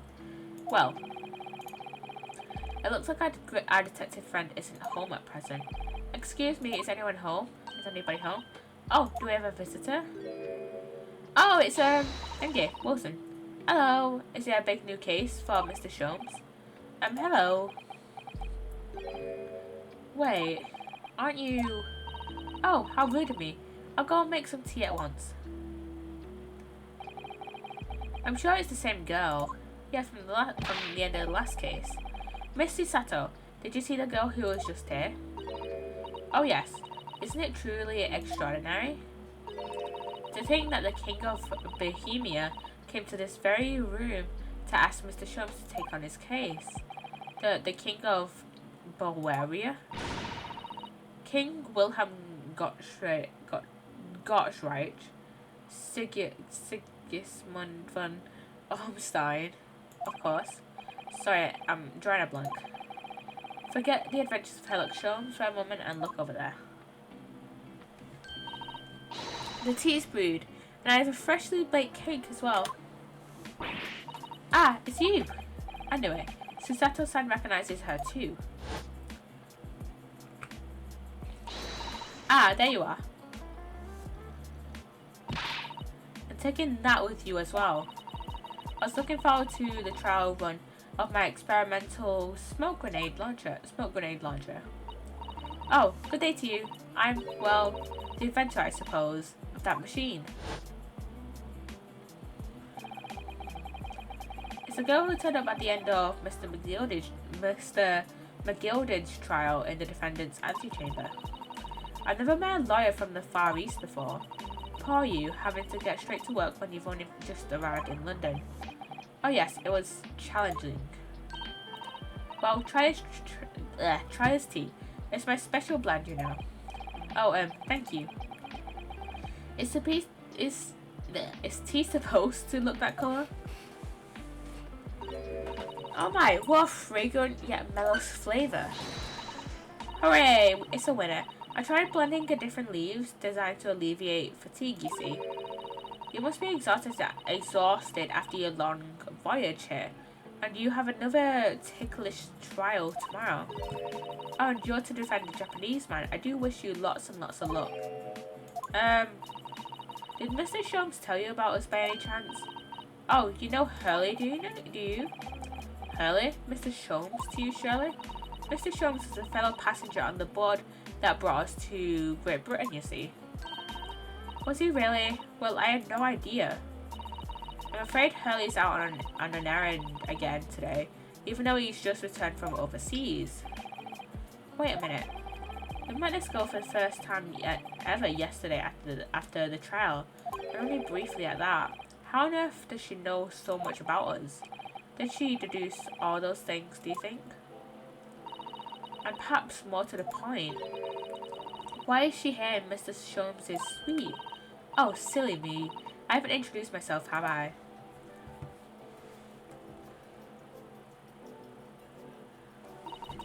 It's a great pleasure to meet you both. My name is Iris Wilson. I live here together with Hurley. Ah, Iris is it? What a lovely name. What? What's the matter? No, wait. This can't be. Did Did you say that your name is Wilson? What's the matter with Psssttt-san? Why is she so flustered all of a sudden? Yes, that's right. And what are your names? Oh, I'm Ryunosuke Naruhodo, a lawyer from Japan. Oh, sorry. I'm Mr. Naruhodo's judicial assistant, Susato Mikotoba. It's wonderful to meet you. Lovely, Susie and Runo. Got it. Susie and Runo? There's more to this girl than meets the eye. I have so many questions for her, I don't know where to start. Yes, and so do I. Let's ask her stuff, No examine. Oh my god, this is all cute. This is so cute. Ah, that's my blackboard where I note down ideas. Ooh, interesting, let's see. Black Peter? What does that mean? Don't you want to hear what Iris has to say, Mr. Naruhodo? I'll come back to that blackboard later. Do we have any other achievement stuff? I don't think so. Oh, wait, the violin. Ah, I've seen pictures of Western musical instruments like this. It's called a violin, isn't it? Of course it is. Mr. Sholmes is renowned for his violin playing. Oh, really? Absolutely, it's often explained in the stories. It's inspirational, Mr. Naruhodo. Inspirational. I immediately started playing the koto, which was the closest Japanese stringed instrument I could find. What a shame you couldn't bring it with you to London. Oh, yes. Well, Papa was beaming when I asked him if he would buy me one. But after a while, he asked if I would only practice when he was out of the house. So now it's merely an ornament in my room. There must have been an awkward conversation. That achievement. No examine again. Converse. Talk to her. It was you that we ran into yesterday, wasn't it? At the Old Bailey. Yes, that's right. That's right. You were ever so helpful. Thank you so much. Oh no, not at all. I'm sorry we couldn't have been more welcoming. Though, at the time, we did have a rather large gun pointed at us. Like this. Ah, thinking back now, you left with Miss Lestrade in tow, didn't you? Oh yes, that awkward witness, Gina Lestrade. Oh, Ginny? Yes, she's a professional pickpocket. So we found out. It was very naughty of her to pinch my invention like that. Are you referring to that trial disrupting gun-like contraption? Exactly, so I followed her, you see, to get it back. Perfect. Not perfect. Perhaps I should think about fitting a self-destruct mechanism in my inventions. This girl is dangerous. Anyway, I brought Ginny back here after that, so she could apologize to my trusty technician. Sorry, your technician? Hurley, of course, silly. Hurley? Yes, Herlock. Herlock Sholmes. We live here together. I had no idea that the great detective had such an interesting young daughter. Daughter? Not likely. What? I wouldn't call him Hurley if he was my father, would I? Well then, what is your relationship with Mr. Sholmes? Well, I expect you found out that lodgings of any kind in London are very expensive. So the solution is to share the cost with a partner, a roommate. Your roommates? And they are roommates. I hope you don't mind me asking, Iris, but how old are you? 10 at last this year. Well, what of your mother and father? Oh no, they're not around. Oh, I see. Wonder what the story is there. Wilson. Oh yes, there's something I must ask you. Who's the first victim of the first case? Of course, go ahead, Susie. I'm a great fan of the Adventures of Herlock Sholmes, and oh, you have a copy of Rant's magazine. Yes, I read every issue. It's delivered all the way to Japan on a ship. Oh, this is so exciting. My stories are being read on the other side of the world. My stories? That's right, Hurley is always solving such amazing cases, you see, and he tells me all about them. They really are quite fascinating. It'd be a shame if I was the only one who ever heard them, don't you think? Goodness. Last night he was telling me all about a new case he just solved on a steamship travelling from a faraway land. So I was just in the middle of typing up the manuscript for the next issue before you came. So you are the author? You are the author? Yes, I'll let you in on a secret if you like. I'm going to call this latest adventure the Speckled Band. The Speckled Band? That's certainly very familiar. Reference! Reference! Of course, I always change one or two details in the stories here and there. This time, I had the idea of making a venomous mistake being the cause of all the trouble.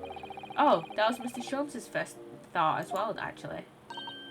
Yes, and of course I know that Snake might not be a credible fit for the facts of the case, but it's a story. Some poetic license is justified to make it more thrilling, I think, don't you? So, she makes fan fiction of Sherlock Holmes. So, do you mean to say... Are the stories about Mr. Sholmes that are published in Rance magazine?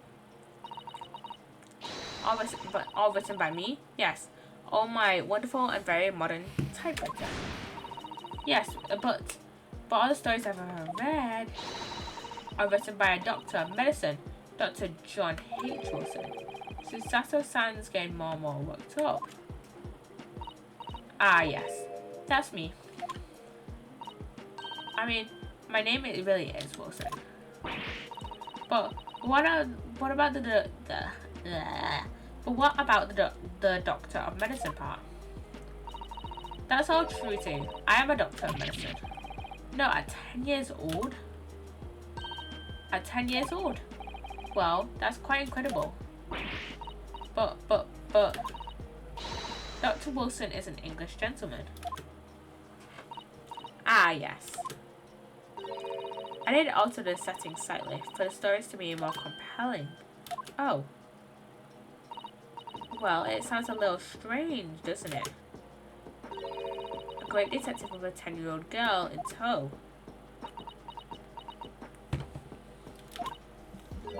I suppose it does, yes. Poor Susato-san. She looks like her whole world has just fallen apart. About before. Yes, what's on your mind, Bruno? You tell me. How did you know that I was a lawyer and we'd just arrived in London, I mean? Yes.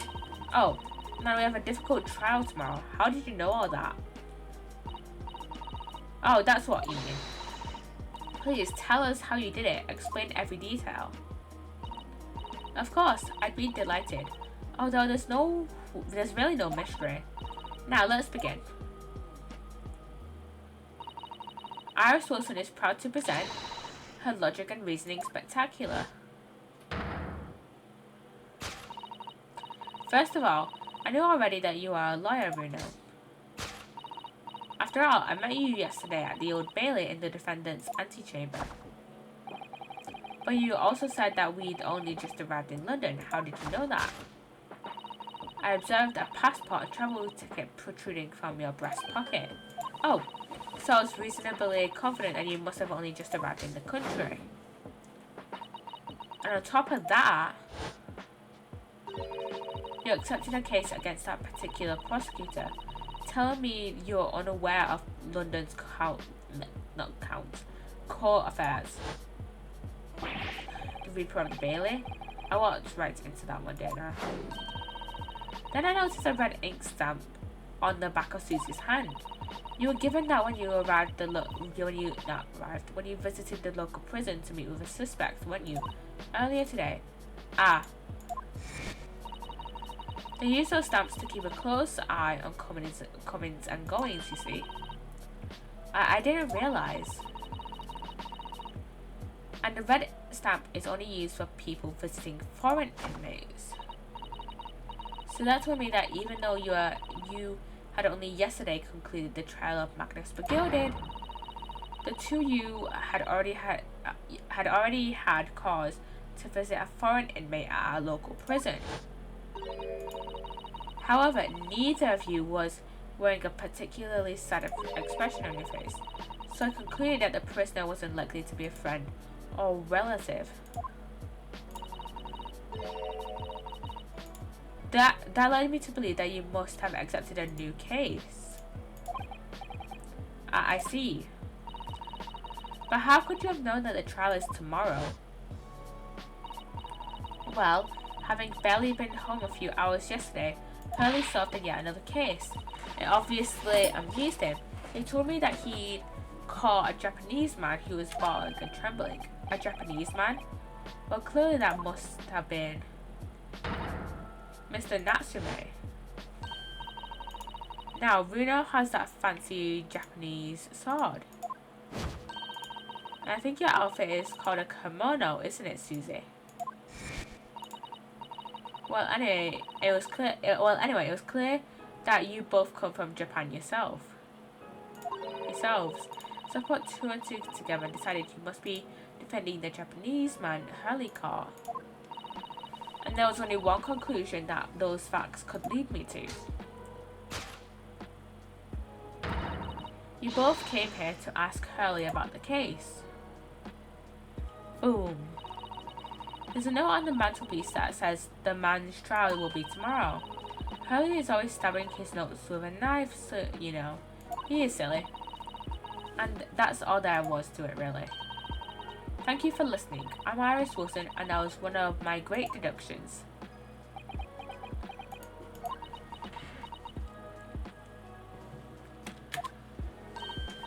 Well, was it a winner? Were my deductions correct? They were spot on. That was amazing, Iris. Truly a great deduction.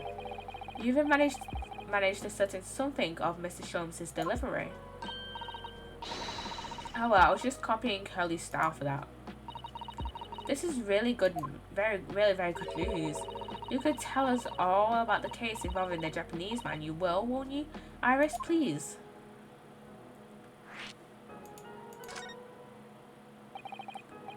So yesterday, Mr. Sholmes apprehended a Japanese man, you were saying? Yes. Hurley had just arrived back in London after his sea voyage, but the police were waiting for him at the railway station to take him directly to the crime scene. Ah, the great detective is a popular man, it seems. Apparently a woman who was stabbed on a quiet street somewhere in town. There were witnesses who had seen a short, shifty looking stooped man running away from the scene. A short, shifty looking stooped man. Mr. Natsume, beyond any doubt.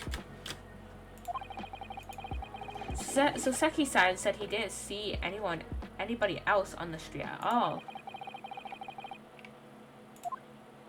Oh shit, wait. Wait, I didn't see what she said. I didn't want to see what it said. Mr. Natsume, beyond any doubt. So Seki-san said they didn't see anybody else on the street at all, but it seems there were witnesses after all. Hurley used his great deduction powers to determine the man's address. Oh wait. It was a lodging room very nearby. He went directly there with the police, and what did they find? Why do I keep accidentally... A short, shifty-looking stooped man shivering in fear. Mr. Sholmes' great deduction certainly hit the mark that time. Of course it did. He's a great detective. Still, that means the incident occurred only 2 days ago. Surely tomorrow is too soon for the trial, isn't it? Definitely. We have no time to investigate properly. Hurley says that London is rife with crime. Oh. Scotland Yard is doing its best, but it can't stay on top of it, apparently. Oh dear. I didn't realise the situation was so dire. That's why they can't afford to spend too much time investigating cases and trying the criminals in court. staff and money are both short, crimes are usually pinned on the first suspicious person. You know what, that's kind of understandable actually. That's terrible. Yeah, it's terrible. Understandable? Yes, but terrible. But also terrible. I suppose it's the harsh reality of the workings of the world's greatest justice system. I suppose it is, but in that case, I don't hold out much hope for Sasaki-san.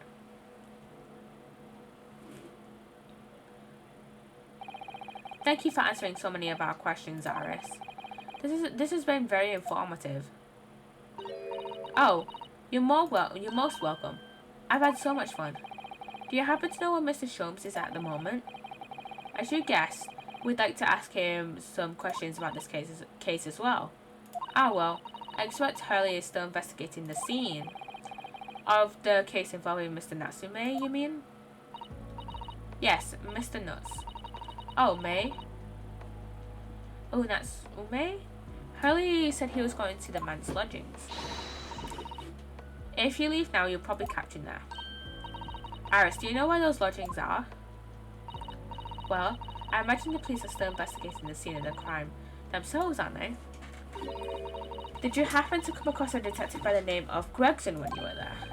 Yes, we know Inspector Gregson. That's his name, that's his name. I forgot his name earlier. I got it in that case.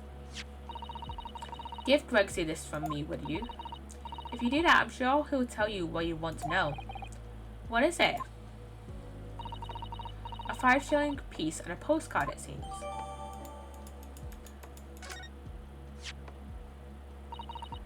It reads, tell the gentleman in black whatever he wants to know. I trust that won't be a problem.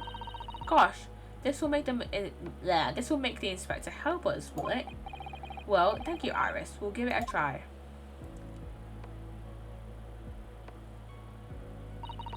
Good luck then. I'm going to return to writing my manuscript, the speckled bind. And I'll be making more special blends of tea, so come back soon. We'd be delighted. Thank you so much, Iris.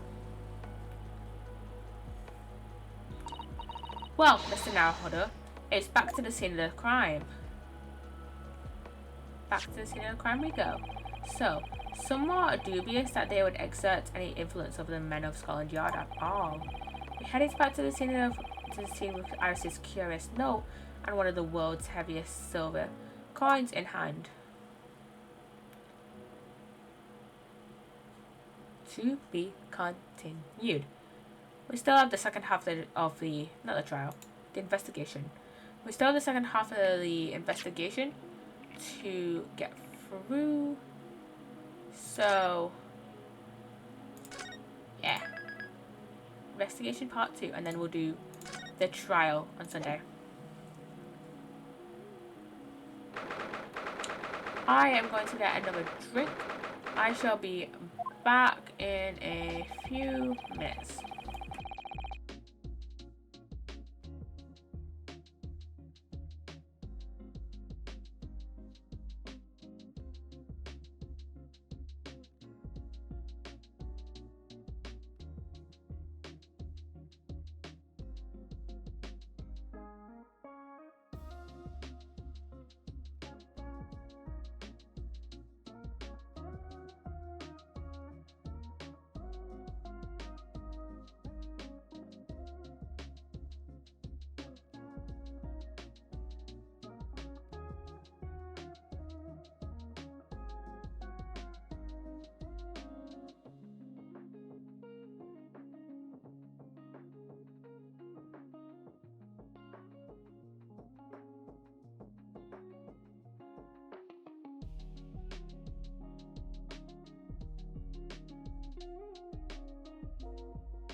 I am back.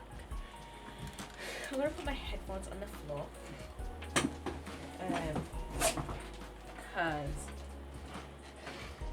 yeah. You know, I'll just put them here. I'll just put them. I just put them on the floor. Because I can't before I have my iPod in.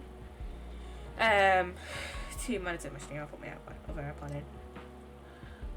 But yeah, I have my AirPods in to like kind of monitor like my stream quality and that. And yeah, so I put a drink, some juice in this bowl because I don't have anything else to put in. I mean, I do technically have another cup somewhere that's reusable. But yeah, I don't know where it is, and it was kind of cheap. I think it was literally free. I got it at like a job fair at my uni. So yeah, it looks as though the police are still here to carry on with their investigation. Perfect. So let's find Inspector Gregson as quickly as possible. Yes, and let's see if he'll take a break from his trips to look at that silver tip Iris gave us from. Oh, we gotta present the thing not examine, present. This. Oh yeah, that's the map that Gregson gave us. Let's examine it. I wanna examine it. So there's Briar Road, Meerschaum Street, and there's Calabash Road, and then the murder happened right here. We have magnifying glass. Ooh. Ooh. Okay. Let's present the artist's postcard. I want to look at it.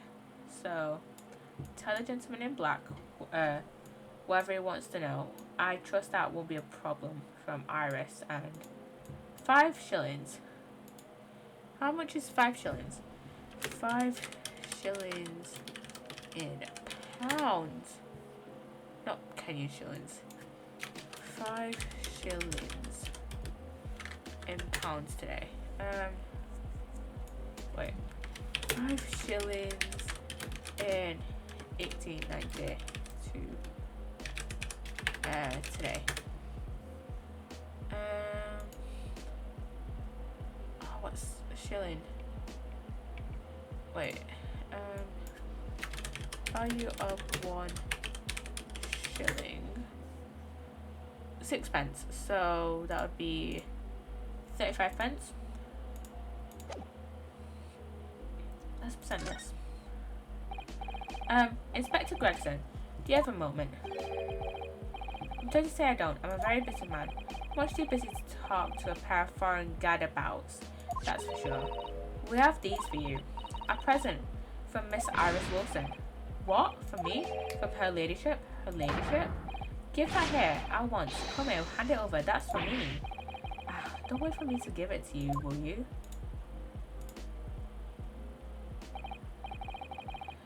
What was that coin exactly? It's a silver crown, obviously, but it's a lot more than that. It's an appearance fee, that's what it is. Wait, silver crown, I thought it was a shilling. Silver crown. Currency. A silver crown was a British coin introduced in 1707 as per the Union of England and Scotland.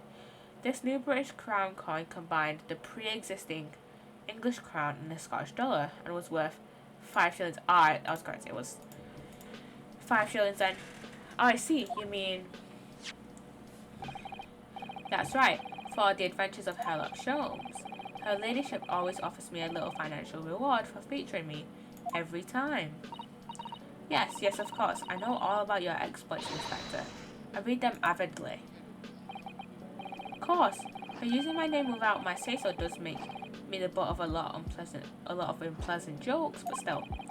I'm sorry, Inspector, that must be difficult for you. Never you mind that.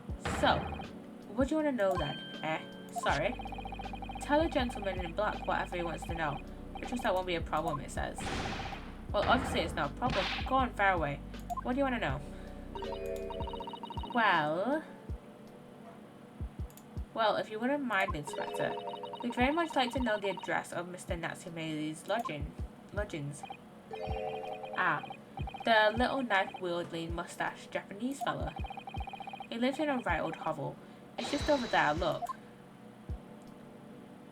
Ah, he lives there. On the first floor of that house on the corner, where that wreck of a bicycle is propped up. That is nearby indeed. If I remember rightly, the landlord is Mr. John Gardab. Right, well, if you see her again, you make sure you give her ladyship my regards here. I mean it, you tell her that Gregson sends his very best wishes. Don't worry, Inspector, we will. Goodbye for now, and long live her ladyship. Well, at least he told us that what we wanted to know before he left. Yes, so then, shall we go and see what we can find in Mr. Natsume's lodgings? Definitely. Okay, let's go inside then, shall we?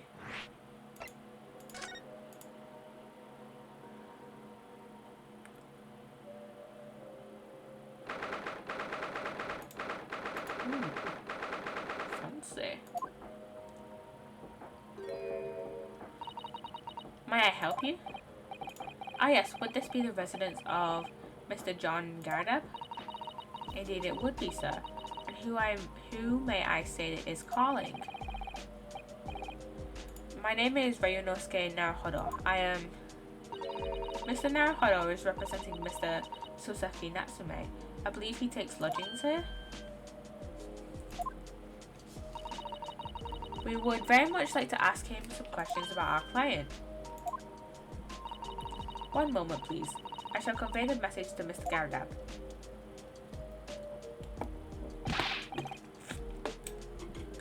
Did you see that, Mrs. Sato? That was a real-life English maid. I know. As I understand it, anyone of standing in English society employs a number of household staff. But that was the first time I've ever seen one in the flesh. All this day keeps getting better and better. Except we're investigating a murder case. It certainly feels like we've really arrived now, doesn't it? We need only to meet a butler and the experience will be complete. Well, I'm not sure if I'd go that far, but I understand the sentiment. Thank you for waiting. Mr. Gardab will see you now. This way. I guess the only thing we can do now is examine him. Ooh. What was the thing again? What was the achievement again? To go and find shovels with spades. Okay. Let's ask him. Let's talk to him. Good day to you. John Gardab at your service. Pleased to meet you, sir. This is Ryunosuke Naruhodo. He's a defense lawyer. Do not excuse me not getting up. Took a shot to the knee a few years back in the Battle of Maywand? Don't you know? Earned a medal for my pains, but had to withdraw from service. Handed over the reins to the up-and-comings. So he's a retired soldier. It's a hell of a job getting up and downstairs now, I can tell you. Don't get out much, as you can imagine. Yeah, it's quite a lot. It's quite a climb up here to the second floor, isn't it? I was panting at the top of the stairs. You really must take more exercise, Mr. Naruhodo. Do you think so? Well, Mr. Gardab, no doubt you were very courageous to earn yourself a medal. Oh, it was nothing. The medal's just a folderol, really. Wouldn't like to offend the general though, so I grudgingly displayed it on the wall. Why don't you fetch it down, Joan? Let the good people see it properly. Joan, fetch the... That's it all, woman. Be careful. Oh, dear me. I do beg your pardon, sir. You jolly nearly took the skin off my hands. I shall be more careful, sir. So anyway, there you have it. Living the quiet life now. Yes, I see. Now then, I hear you want to know about the chap lodging downstairs, is that right? Yes, we would be very grateful if you could answer some questions for us. Only two, please, naturally, especially if it helps to keep here in Blighty. We forged an alliance with the Empire of Japan recently, as I'm sure you're aware. So this case is very much in the public eye, as it were. Oh, is it? I even had some famous detective poking around, you know. In this old house, would you believe? Yes, Mr. Herlock Sholmes. Could have been. Didn't catch the chap's name. Not really my cup of tea, all that detective business. Oh, but you have a copy of Rant's magazine here, so... no. Anyway, the chap's investigating the foreigner's room as we speak. So he's in Saseki-san's room. Yeah, I guess so. He's in Saseki-san's. It's a bally nuisance, it is what it is. The whole neighborhood's touching its curtains now. I don't like all this fuss. It's jolly unsettling.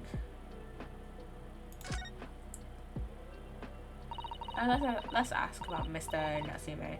About Mr. Natsume then, Mr. Garadab. Please do tell us. Ah yes, the Japanese chap. Only been lodging here for a week. Oh, just 1 week? So we moved in very recently then. I have 2 lodges most of the time. One on the ground floor and one just below us. The first floor room became available a week ago. That's your old tone. Do be careful. Oh my goodness, I'm terribly sorry, sir. Yeah, be more careful with the tea. If you want to know my opinion, I thought it was a shady sort from the moment I set my eyes on him. Oh, why? He seemed to have a most nervous disposition, always shaking and looking over his shoulder. The man had shady written across his sweat-soaked brow, if you ask me. I said to myself, Joan, that man is in trouble. Sooner or later, he's going to do something untoward. And I'm really wrong about anything. We won't be calling this maid as a witness, that's for sure. Was there anything else that struck you as suspicious about the man at all? Yes, oh yes, indeed there was. And she's dying to tell us. Just tell us already. Just tell us already about the shady lodger. Have you noticed anything else about your lodger, Mr. Natsume?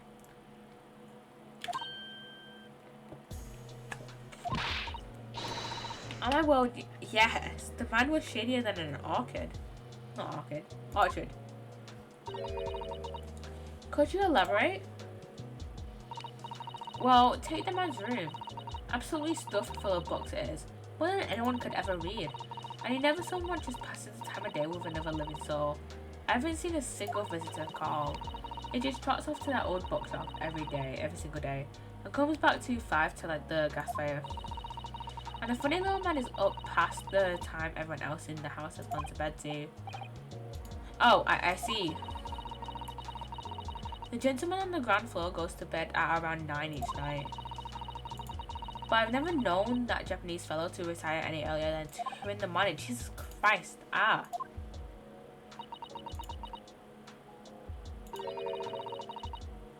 Could you clarify something, I wonder? What, pray?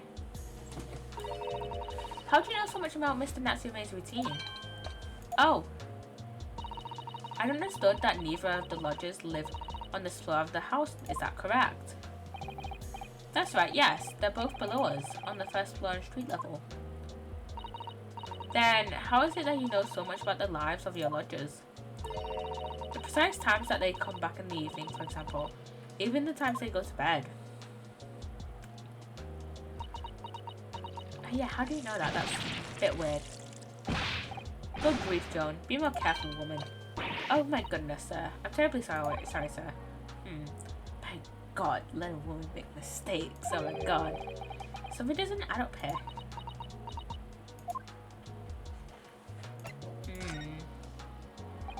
This thing seems shady. maybe this guy is the real killer? With the help of his maid. It seems that the incident took place at around 5 a.m. in the evening. Did you happen to look out the window at around that time? The window? Yes, we noticed that the window over there looks out of a Briar Road. The incident took place on the pavement just on the far side of the street. Was there anyone suspicious loitering nearby? 5 o'clock is dinner time in the Garadeb household, so I'm afraid I don't remember seeing anything. How about you, Joan? No, sir. It would have been dusk already. It would have been dusk outside already at that hour. And with the fog as well, I should think it would have been quite impossible to see the other side of the road. Oh, I see. Did you notice anything else out of the ordinary then? Anything at all, even if it seems unrelated? Well, yes. Was there something then? Well, it's nothing particularly significant, but around this sort of time... For the love of God, Joan, watch what you're doing. Oh, dear me, what have I done? I'm awfully sorry, sir. Do be more careful, woman. Of course, sir. If I may, Mr. Naruhodo. Oh, yes. It's Naruhodo. I have an exceedingly good memory, and as far as I can remember, nothing of any significance took place here at that hour. Nothing at all. Oh, really, Mr. Garadeb? The way you were talking before, it sounded rather like there might have been. Oh, well, as I was saying, it was just a trifling matter, really. Think of... Don't dash it all. What is the matter with you, woman? Begging your pardon, sir. Nothing happened. Yes, quite. Nothing happened. We sat down to a quiet, uneventful meal. Joan?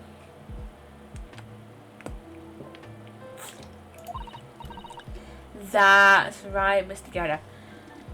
These two are so sus. What is the matter with these two? It sounds like something happened here in this room on the evening of the incident, but what? I wish I knew.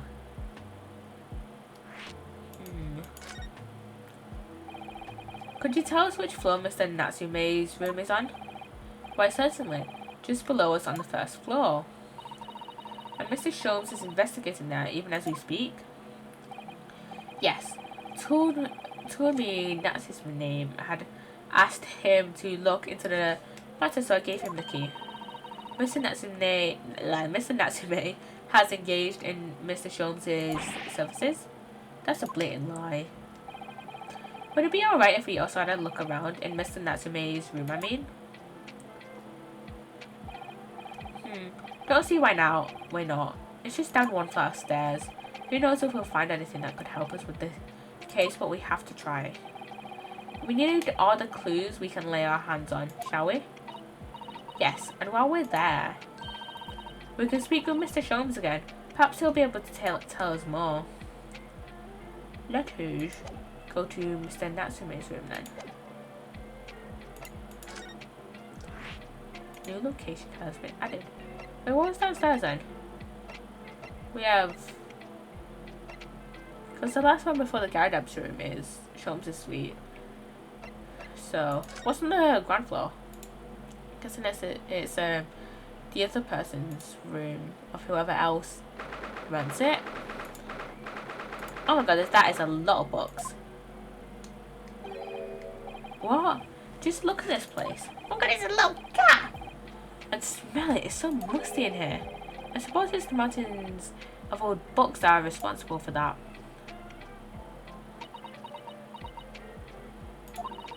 I don't think I've ever seen so many books in all my life. No, me neither. It's so dark in here too. Is that the window over there? Oh my god, it's blocked up. Blocked off. Well, it was the window, I think, yes, once upon a time. But for some reason it's been closed up with bricks and mortar. So this is where Mr. Natsume lives. By the way, I haven't spotted Mr. Sholmes anywhere, have you? No, that is true. But according to what Mr. Garadeb told us, The great detective should be around here somewhere investigating. Somewhere. Somewhere. I haven't seen him. Cat. God, that is so cute. Aww. What a big stretch. Aww. Oh, my wonderful little cat. Perhaps he's looking after all the books while his master is away. I don't know about that. He disappeared into that pile of books as quick as a flash. It was a tricolor Mickey, wasn't it? Do they even have that sort of cat here in Great Britain? Perhaps Mr. Natsume brought the little creature with him from Japan. That's made me feel homesick now. Already? We've only been in the country for 2 days. Yeah, it took you 50 days to get here. That desk seems to be wedged in, into a crevice between the mountains of books on either side. I suppose Mr. Natsume would sit there and read while stroking his cat, but surrounded on all sides by these towering old tomes. Surely he dreamt of books every night as well. Yes, he must have done it, mustn't he? Oh, what's this? It's a receipt from a second-hand bookshop. Your books. Yeah, oh yes, Mr. Natsume's name is on it. And the date of purchase 2 days ago at 4:45 p.m. That's the day of the incident. That's just a short while before he was embroiled in the terrible accident.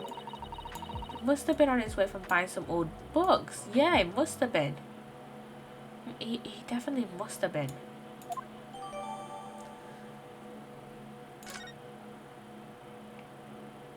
Huh? Oh, that's Sholmes. Ah, look, Mr. Naruhodo. Aha, there he is. Where did he appear from? He seems to be engrossed in the pages of an old book. I hope you won't mind if we disturb him. Hello, Mr. Sholmes. Ah, you two, good day. Here he is. Now let me see, where was it that we met? Oh, Mr. Sholmes, we were together on the SS Beria. Yes, of course, the Beria. And let me see, what happened on that voyage? It was Kasuma Asogi. He died, tragically. But you were a great help to us. Ah yes, but of course, the case of Mr. Asogi. It was the one with the snake, wasn't it? Oh, well, you seem to remember. Something of it, at least. What an honor to be remembered vaguely by the great Herlock Sholmes. This is Mr. Oh no, my dear madam. Hold your tongue. I pride myself on my superior powers of recollection. Your names are safely recorded in my brain attic. Miss Naruhodo and Mr. Psssttt. I mean, at least you remember the names? Try it the other way round, Mr. Sholmes. Ah ha ha ha! I lose the first round. I mean, at least you got the names correctly. Unlike pretty much everyone else. In truth, I had hoped to invite you both to my Baker Street suite the day we arrived in London. But some Scotland Yarders ambushed me at the railway station and whisked me away to a crime scene. It was an entirely trivial case, of course. I solved the matter in no more than 30 minutes. So they apprehended Soseki-san in that short an amount of time. I'm afraid the pursuance of a new case has dulled my recollection of my past involvements a little. It is a mistake to think that one's brain attic has elastic walls and can distend to any extent. I do my best to forget useless facts, lest they should elbow out the useful ones. Yes, those are my own words of inimitable wisdom. You know, from an adventure entitled A Study in Scarlet. Please, there's no need to quote yourself. Yeah, exactly. I don't always remember my pearls of wisdom, but fortunately, my associate pens them beautifully. He means Iris, I suppose. Mr. Sholmes, we have some extremely important questions to ask you about the trivial case you just mentioned. Goodness, what an earnest expression. My dear madam, I should only be too pleased, and this murky room is an apt place to discuss the murky case. Let us converse with him. Let us talk to him. We know this to be the lodgings of a Japanese foreign student by the name of Sasaki Natsume. It seems that you assisted in his arrest, Mr. Sholmes, for the stopping of a woman outside here on Briar Road. Natsume. Yes, I believe it was a name rather along those lines. But Mr. Natsume denies it. Was it really justifiable to arrest him on so little?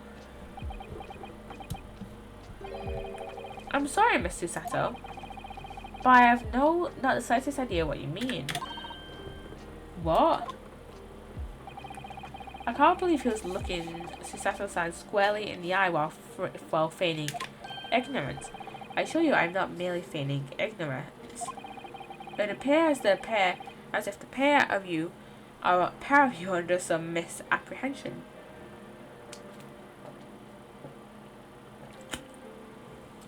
I'm not gonna lie, whenever the blue in brackets text comes up, I always thought that was thoughts and not just whispered speech. Oh, how? I assure you I have no recollection of accusing your astute compatriot of the crime. But that doesn't make sense. The good detective of Scotland Yard made the following request to me, and I quote verbatim. We need you to ascertain the identity and whereabouts of a man seen fleeing the crime scene. Ah, a man seen fleeing. There were a number of books scattered on the pavement as seen. From the book plates, I was quickly able to determine the bookshop from which they had been purchased. On speaking with the proprietor, I was immediately led to this address. Elementary, what did you say? I believe there's a receipt around here somewhere from the establishment in question. So you don't think Mr. Natsume is the culprit then? That I could not tell you, but it was aggravating my faculties, hence why I returned here. However, this place is such a trove of fascinating books. I found myself quite lost in bibliophilia. Do not be deceived into believing that I am a man of leisure. No, no, no. Oh dear. Mr. Gardab. The lanyard and London. Why can't I go? No. Ah, tell me. Have you encountered the landlord of these lodgings? Yes, Mr. Gardab, a retired military man. It was the first time I've ever met a soldier from the Great British institution that is the services. And it was the first time I've ever met a maid from the Great British institution that is service. Ahahaha. I don't think it was that funny. I do apologise. As you may well be aware, many households in London employ a maid. Yes, I read as much in my Great Britain primer. And so, conversely, whether or not a household employs a maid has come to betoken the social standing of those dwelling therein. Betoken their social standing, sorry. Put simply, my dear fellow, those who employ at least a single maid are considered middle class. Those who do not are beneath that. In the upper echelons of society, of course, households employ enough staff to constitute a large family. Goodness, how extraordinary. As you can appreciate, for those on the precarious boundary between the middle and lower classes, being able to employ just one maid is of the first importance. I had no idea, and it is for precisely that reason that I find great stimulation in the situation upstairs, specifically in the retired army veteran Mr. John Gardeb. Oh. Affable as he is, the fellow is hiding something. Whether or not it imposes on the circumstances of this case, I am yet unable to ascertain. I'm fairly lost in what it means to say. Yeah, I am also very confused. This room is fairly suffocating from the soul, my dear fellow. I assure you, any man whose lot is to dwell in a place such as this will stab somebody sooner or later. Mr. Natsume has stabbed no one. Ah, but sooner or later, as I said, I don't believe that's the issue here. About this dark little room, Mr. Sholmes.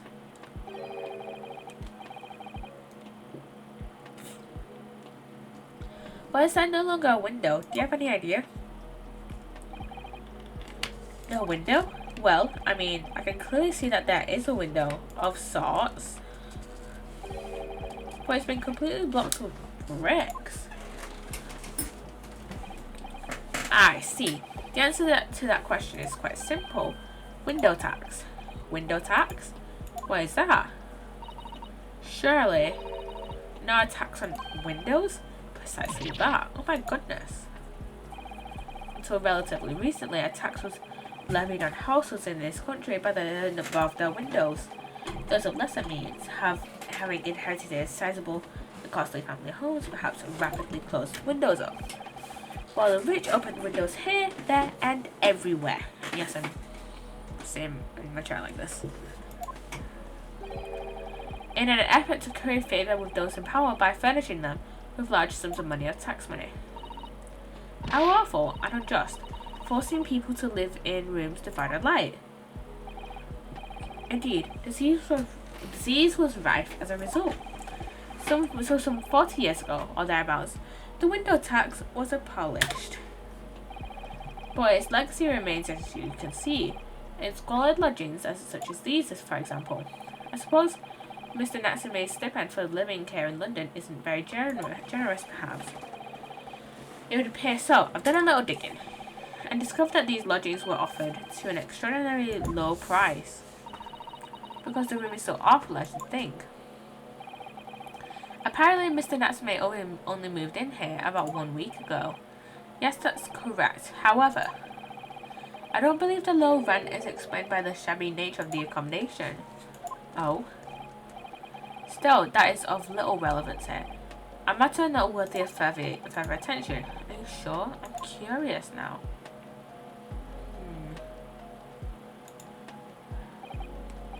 Well, I believe I've told you all I can.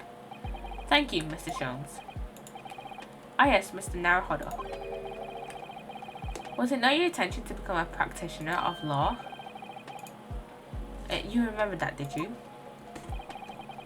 Will you perhaps be offering your services in this very manner, I wonder? To the occupant of this room, Mr. Natsume, was it? Yep. I'm not sure. Not sure? On what grounds?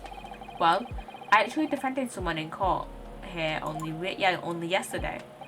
Really? Well then I congratulate you, sir, on an ambition realised, and so promptly too. The thing is, it's really made me question things. Am I right to believe in my client, to trust their innocence? Yes, trust. Mr. Sholmes. Mr. Natsume didn't do it, did he? Ahahaha. My dear fellow, I haven't the first idea. What? Yeah, what? Oh, but...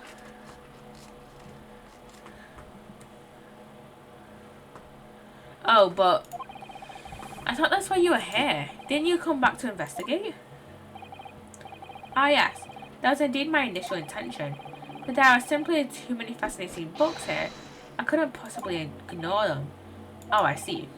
Nevertheless, there are two facts that I can state quite unequivocally. The man who fled the scene of the crime 2 days ago was a Japanese occupant of this room. And what? There are witnesses who swear to having seen the same man commit the crime. That is all I can say. And one more thing. Oh, what is it, Mr. Sholmes? Tell us. I cannot say with any certainty whether or not it is of relevance to this case, but I'm quite sure that the retired army man who owns this property is hiding something. He definitely is. He definitely is. We agree on that. Mr. Garadeb is. Mr. Sholmes said as much before actually doing it. Anyway, at present, that is really all that plays on my mind in relation to this case. Mr. Naruhodo, as yet our investigations have uncovered nothing that could establish Mr. Natsume's innocence. No, you're right. Perhaps it's time we probed a little deeper into Mr. Garadeb's secret. Just remember, I cannot be sure whether the landlord's secret will prove to be of relevance or not. But I wish you every success, of course, Mr. Naruhodo. Finally remembered who is who. A busy man indeed. He's gone back to his book in the corner of the room. Okay, let's go upstairs. Let's go and talk to Mr. Garadeb.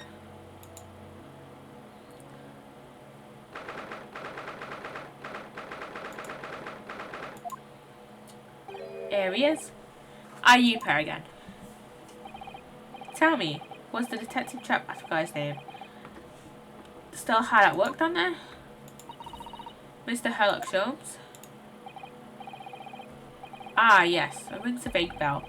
All that detective business isn't really my thing, I'm afraid. Well, Mr. Sholmes is in his element down there. Jolly good show. Another cup of tea, if you please, Joan. Don't butt in this time. Now then, why don't you tell me what? Swear to God, Joan. For the umpteenth time, woman, will you watch what your barley well doing there? I shall be serving dinner shortly, sir. Ah, yes, of course. Frightfully rude of me, but I'm afraid I shall have to ask you to take your leave if you'd be so kind. Oh yes, of course. We are deeply grateful for all your assistance. Not at all, not at all. Don't get much chance to talk with young foreigners like yourselves. It's been a pleasure. Best of luck and all that. Perhaps you could see yourselves out. According to Mr. Sholmes, Mr. Garadeb is hiding something. As soon as no other avenues of investigation seem open to us at the moment, perhaps we should do some digging. He's back. Our man's back. Trying to climb out the window? Ah, what's he doing over there? He is such a silly little guy. Mr. Sholmes? Aha, we meet again, my dear fellows. Good gracious, when did you sneak in here? Hello, Sholmes, sir. At your service. What were you doing by the window? I'm given to watch the evening sky as the sun sets, madam. Yet certainly cheerful as the room downstairs undoubtedly is, it lacks an aperture for such observation. So I took the liberty of borrowing a small corner of space by the window up here. Well, keeping an eye to one's windows at dusk is the prudent thing to do in London, I'm gathering. Ah, and one other thing, Mr. Naruhodo. Oh, me? I thought perhaps you might be in need of a certain great detective's great mind. We always are. We always are. We always are. Wait, he's not talking about, is he? I didn't expect to be going through that again so soon. Do you mean, Mr. Sholmes? There is a mighty secret in this modest room. My eyes see even the most trivial of trifles. I take it you're prepared, Mr. Naruhodo? I think so. Always, Sholmes, always. There is just enough time for one of my greatly admired great deductions. Let us conclude the matter before dark.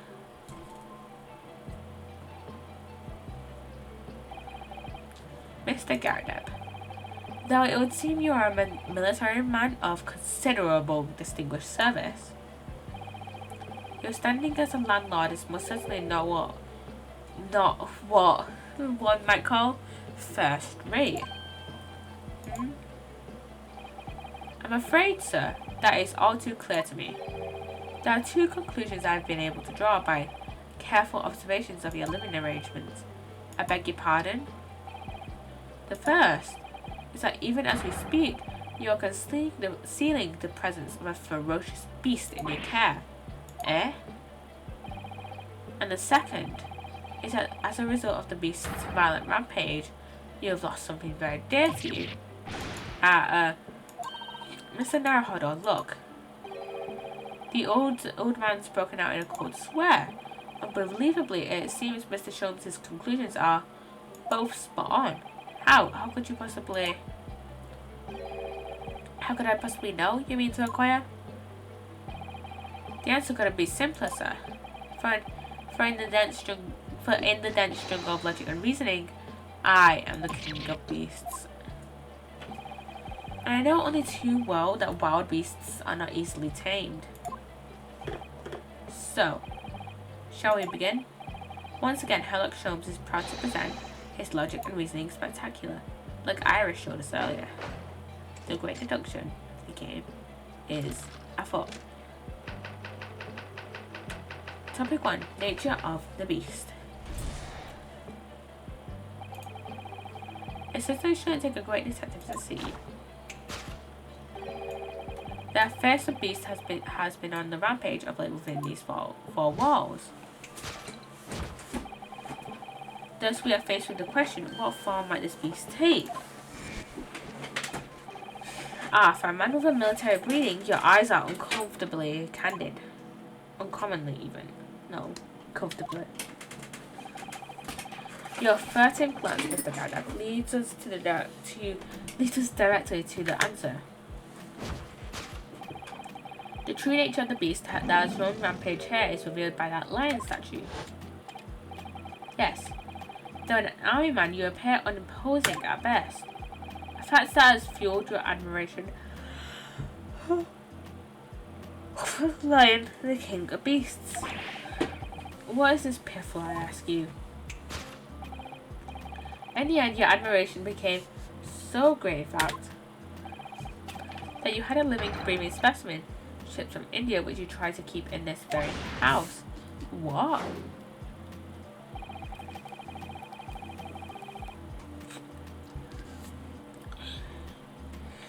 Yet living with such a wild beast proved more difficult than you had imagined. The chilling traces of a wild rampage are still very much evident. Yet as we look around, the beast in question fails to present itself. Where could this angry creature have disappeared to? Madam? Me? I pray you do not consider me unchivalrous, but it is plain to me with one glance in your direction. It is? Your dress pockets give us a handsome clue to the little beast's whereabouts. For protruding from it is a handle advertising a circus show. Yeah, you sought to dispose of this terrifying lion, Mr. Gardeb, at Batty's Circus, a travelling show currently sojourning in a nearby park. I have observed the tents. You sold the lion, sir, to the circus troupe. I most certainly did not. I believe I have made my point.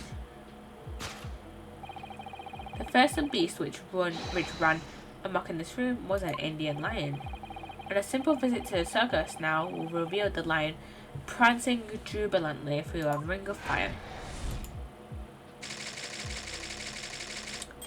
A rampaging Asiatic lion. Aftermath. Now, Mr. Gardeb, it is plainly clear that you still have deep feelings for this formidable beast. Indeed, in that blithe pose, the stress this loss has caused you is veritably intangible. Your head weighs on your shoulders, the pain you feel being revealed by that supporting arm. Amid fits of tears, you let your beloved beast go. The strain of losing something so dear to you is clearly visible in your visage. Nonsense, man, I simply... But what we must now ask ourselves is the true cause of this pain. And we need only follow the direction of your gaze to find the answer. Yes, it is this pile of bills that has given rise to the pain you suffer. Every envelope contains another demand for payment. For cartloads of meat and potatoes, wheat and tea. Indeed, feeding your beloved had has had a devastating impact on the financial circumstances of your household. And so you had no choice but to let it go. Yes, well, now in a final fit of rage, the ferocious beast carried out one last unimaginable attack. Unimaginable? The aftermath of which can be clearly seen by observing the carpet over there. A very expensive woolen carpet, if I am not mistaken. Oh, dearie me. I'm very tired. What could have caused such a destructive outburst? This time, madam, I'm afraid it is you who has inadvertently revealed the truth to me. Your wondering eye has settled upon the answer very neatly indeed. Yes, to explain the dire state of the carpet, we need only look at the Tower of Cakes. Ah. There is no creature more dangerous on this earth than a beast with an unsatiated appetite. Was it or was it not said by a certain noblewoman, if they have no bread, let them eat cake? Food is at the heart of all tragedy, in fact. Whatever do you mean? Having tired of the taste of cake, the beast began to stalk its next prey. I'm sure I need not spell out the matter of the final act of destruction carried out by the beast. There's only one logical conclusion. Worked into a frenzy by hunger, the lion attacked and ate the carpet. The teeth marks in the carpet are a perfect match with those of a lion I once saw in India. The carpet gnawed on by the starving lion.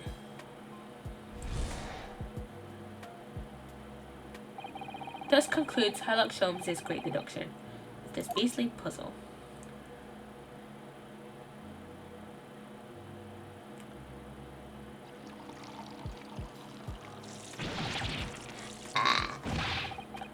What is the matter with you, Joan? You're pouring scalding hot tea all over me. Oh, I'm sorry, Mr. Gardab. I'm afraid I didn't notice. My deductions can be startlingly sharp. It stands to reason that your cup runneth all over. Indeed, my revelations can make people spill tears at times too. Oh. Mr. Sholmes, sorry to butt in again, but could I make an observation? Why, certainly, Mr. Naruhodo. What is it, again? Well, your deductions just now. Do you really think a lion could have fit inside a room of this size? Indeed, it is the only explanation for the facts. The terrifying truth all too often lies beyond the realms of common sense.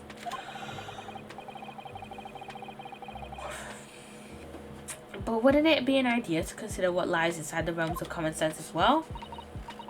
But if an uncaged lion had run amok in this very room, surely Mr. Gardab and his maid would have been hurt or worse. And that's where you are stuck.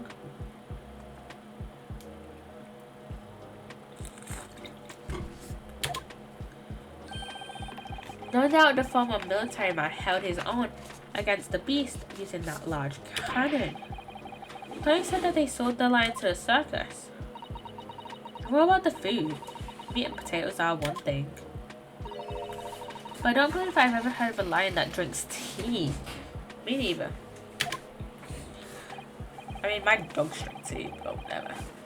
Ah, my dear Miss Psssttt, it occurs to me with some regularity that irrespective of race and breeding, whenever anyone lands on Great British soil, that they are infused with a highly appropriate taste for afternoon tea. Oh, what a glorious notion. Well, Mr. Naruhodo, it's your turn to shine again. I had a feeling that that was coming up. A slight massage, that's all Mr. Sholmes' deductions need. You can do it.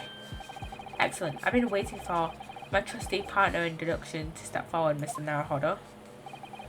I don't even know yet whether or not this is going to help with Mr. Natsume's case. Still, uncovering the truth is always worthwhile, whatever the motivation. At least that's what I want to believe it. That I want to believe. Let us start again. From the beginning. Of Sherlock Holmes' logic and reasoning spectacular. But this time, it's course correction. Well done, Mr. Sholmes.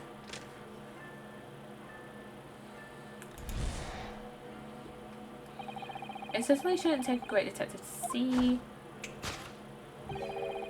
Okay, this is just what he said before.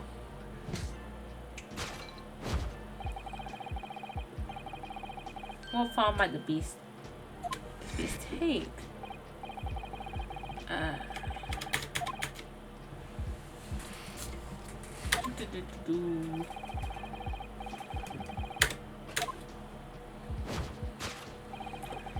Two-natured beast as from rampant here is revealed by that lion statue. But that is a little suspicious. I really didn't see that lion thing coming.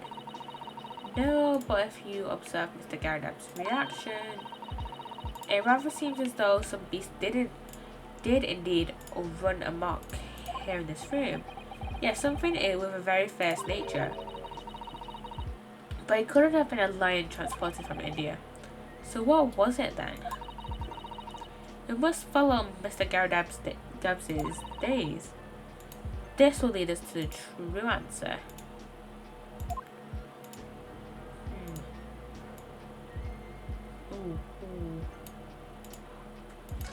Ooh, photograph. What's his photograph? Oh wait, was the person that was stabbed Gardepp's like wife? It appears to be from Mr. Gardepp's wedding. He looks very happy, doesn't he? He does, but you can't make out his bride. No, how unfortunate. Something must have struck the glass directly over the woman's face. I wonder what happened. Probably best not to delve too deeply there.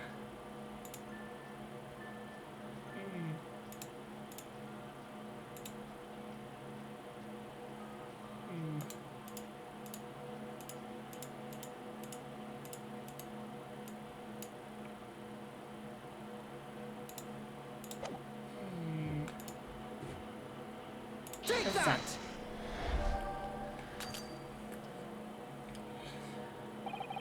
Behind the lion statue on the mantelpiece, almost deliberately hidden from view, is a photograph.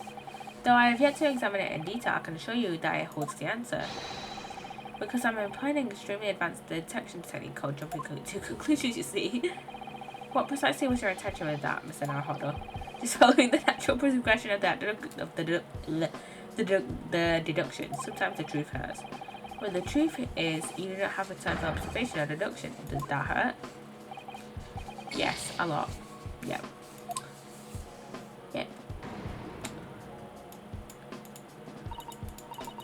But what do we know with some certainty is that a destructive creature has been at work in this room, and that Mr. Gardepp inadvertently looked in the direction of something that gives it its identity away.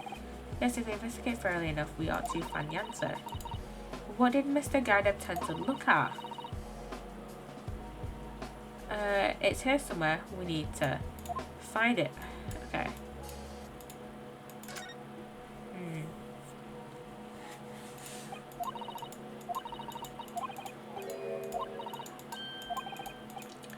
Let's present the newlywed bride.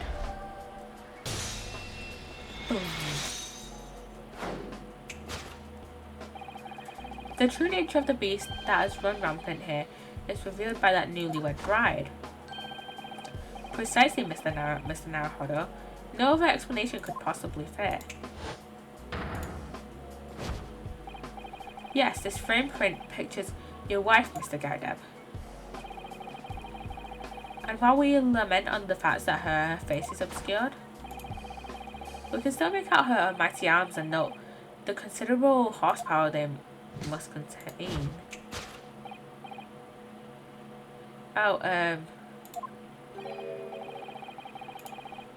Indeed, surely any woman of such powerful constitution would be honored to be described as a beast. Honored might be stretching a point. Yeah, stretching it a little bit. Oh, not Sholmes.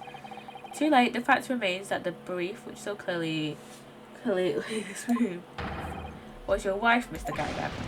Ah. The chilling traces of a wild rampage are still very much in evidence. Well,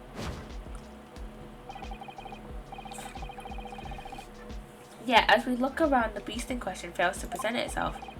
Where could this angry creature have disappeared to? Madam? Me? I pray you do not consider me unchivalrous, but it is plain to me with one glance in your direction. It is? Your dress pocket gives us a handsome clue as to the beast's current whereabouts. The poor, fragile, defenseless woman is beside herself. Well, I don't know about fragile. Oh dear. Anyway, Mr. Sholmes is quite right. There's no sign of a Mrs. Garda anywhere, but it seems there may be a clue as to her whereabouts. A clue that this maid is trying to hide. I wonder what Mr. Garda's wife could be. Oh, yeah. It's a wedding ring. Ooh. She's wearing a very large ring. Look. Yes, a sunflower design with some rather nice embellishments. And it's on the ring finger of her left hand, which means it's surely a wedding ring. It looks like it's on there for life too. I can't imagine it would slide off a finger of that size. That's something to think, Mr. Naruhodo. Not to say. Do you know Mr. Garada's wife in the photograph had a ring very much like this one? It was a large sunflower design as well. Really? You have a great memory for these things. A large sunflower wedding ring.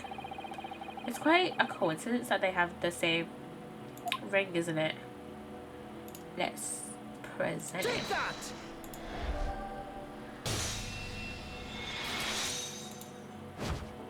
Your wedding ring gives us a handsome clue as to the beast's current whereabouts. Ah! Indeed it does. That flowery band gleaming on your hand gives you away. For it is identical to the one shown on the hand of Mr. Garda's bride in this photographic print. In other words, you are no ordinary household maid. No. You are Mr. Garda's lucky bride. You are Mrs. Garda herself. Oh my. What?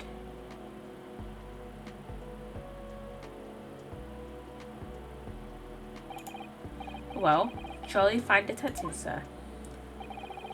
As you rightly surmised, this is my wife, yes, my Joan. Rather let her go herself, you might say, but she was barely looking back. It would appear that you don't live in the most comfortable of circumstances. After all, you are a retired army man, yet you are in the business of renting out rooms. I would assume, therefore, you have insufficient means to employ a maid. Would that be correct? It's not right, I tell you.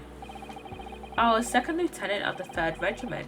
A man has his pride, don't you know? By golly, it's a sorry thing when a chap can't even afford to have a single maid in his employ. Yes, here in London one is rather judged. A household cannot be considered worthy of society if it employs no staff at all.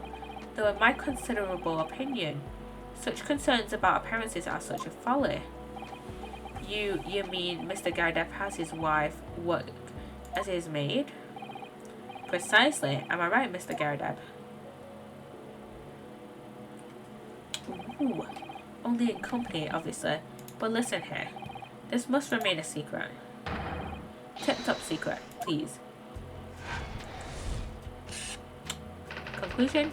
The raging wife of Mr. Garda, forced to be a maid.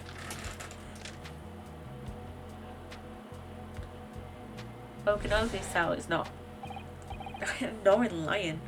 No, Mr. Garda.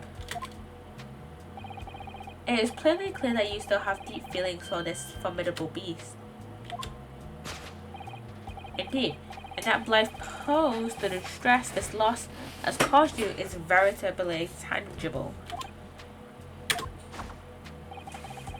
Your head weighs heavy on your shoulders. The pain you feel is revealed by that sporting arm. No, it is not. Mr. Sholmes is quite something. He's still calling Mr. Garrab's wife a beast. Yes, as a woman, that feels rather uncomfortable. But Mrs. Garrab is standing beside her husband as we speak. In other words, he hasn't lost his beloved at all, has he? Oh, how true. So perhaps that supporting arm that seems to be propping up his head has some other significance then. According to Mr. Sholmes, Mr. Garrab's pain is tangible though. What could that pose of his really signify? Let's turn around. Ooh. Ooh. That's a bad mark there. Oh my, look at that bright red mark. Gosh, that's quite something. Clearly made by somebody's hand. Yes, Mr. Garrab has been slapped on the face, it seems. I've never seen such a clearly defined mark. Whoever could have done such a thing? Well, it's a very limited number of candidates, I'd say. Let's present it.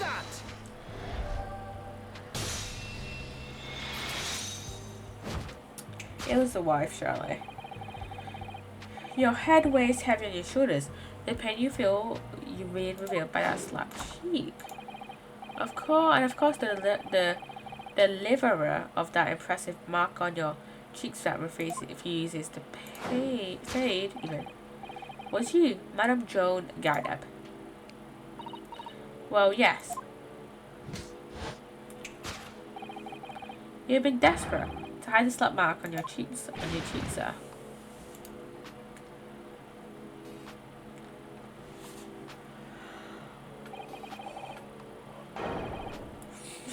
How the blazes? How did you work that out, man? Nothing escapes the notice of one trained in the art of observation, my dear fellow. That's why you haven't looked directly at us even once. To keep your other side from view. Well, indeed. Now let us proceed to the next conundrum. Why were you subject to such a violent slap? In other words, we must ask ourselves what caused Madame Garrab to find a rage. And we only need to follow the direction of her gaze to find the answer. Yes, it is this pile of bills that has given rise to the pain you suffer. Didn't Mr. Sholmes say that the bills were all for lion fodder? Yes, but now we've established that the lion never existed, which can only mean that the thing responsible for gobbling up all our food was Mr. Garrab's wife. Mr. Naruhodo, she's a person, not a thing. Yes, well, she's also a person who gave her husband a mighty slap round the face. One so hard that I lost a perfect hand mark, in fact. Yes, why would a woman want to hit her husband with such force, I wonder? I'd love to know the answer to that question. Oh, there's something in the book. Well, it's just a bookmark. Ah, someone must be reading this book at the moment. There's a bookmark here, look. Mr. Garrab is clearly an avid reader. Oh, wait a minute. I don't think this was a bookmark. Oh no, it is. So it isn't. It's a note written in a woman's handwriting. Oh, James, I love you. Yours, Mary. And look next to the signature. Lip marks made with lipstick. Oh, a passionate and romantic gesture. Don't get any ideas to set a sign. Oh dear, I'm sorry. So this bookmark is actually a love note then. Letters, can we present it? Present.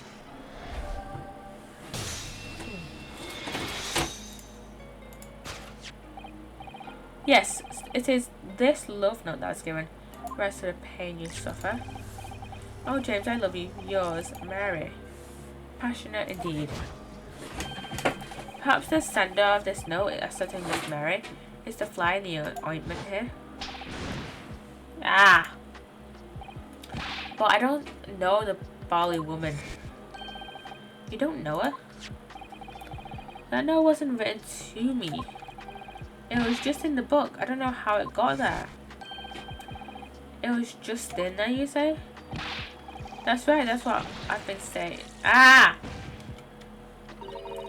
I like the story. Now listen here, Joan Old thing.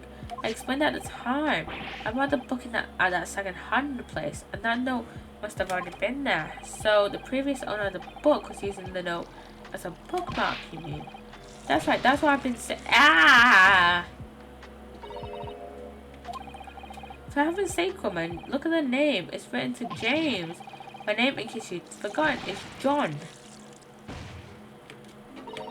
A likely story. Are you questioning my name now?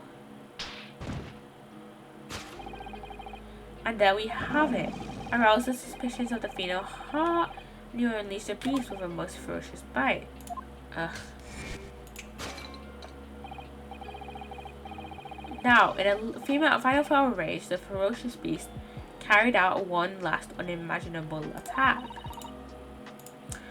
Unimaginable? The aftermath of which is clearly seen by the observant carpet over there. A very expensive woolen carpet, if I am not mistaken.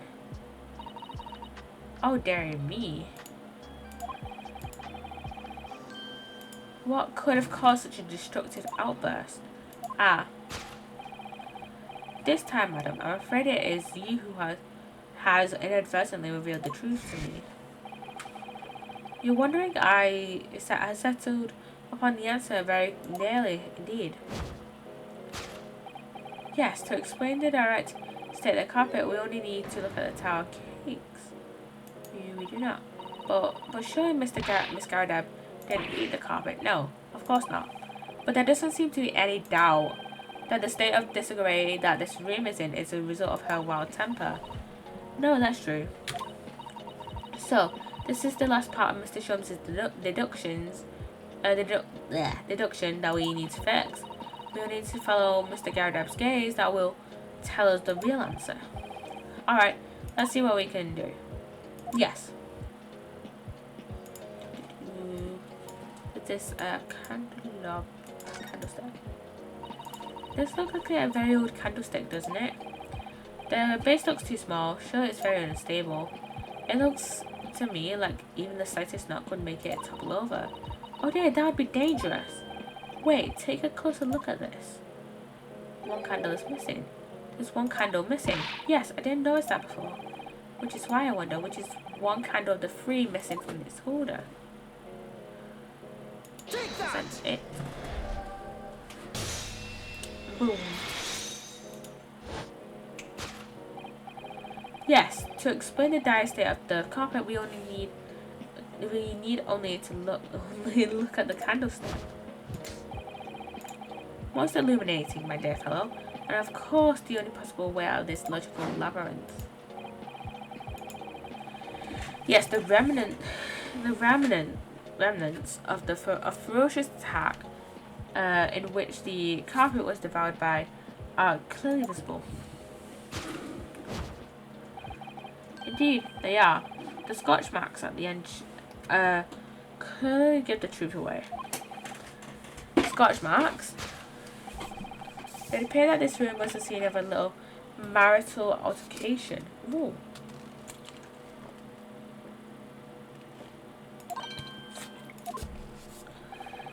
Mr. Garadab's mighty arm muscles left an impression not only for on her husband's face, but on the entire room. The force of her strike caused the candle to fall from the holder, and in seconds the carpet was alight and the whole corner of the room in flames. Yes,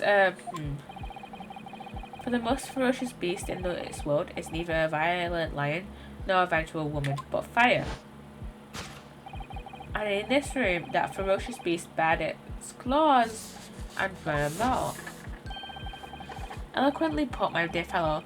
So you see, there is but one conclusion here. After the sparks of marital discord flew, this room was the scene of a fire. Ooh, this got interesting.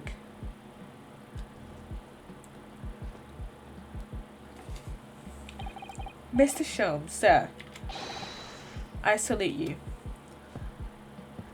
Uh-oh. You good, dude? You good, dude? At least your wife got you. Strong wife. Strong.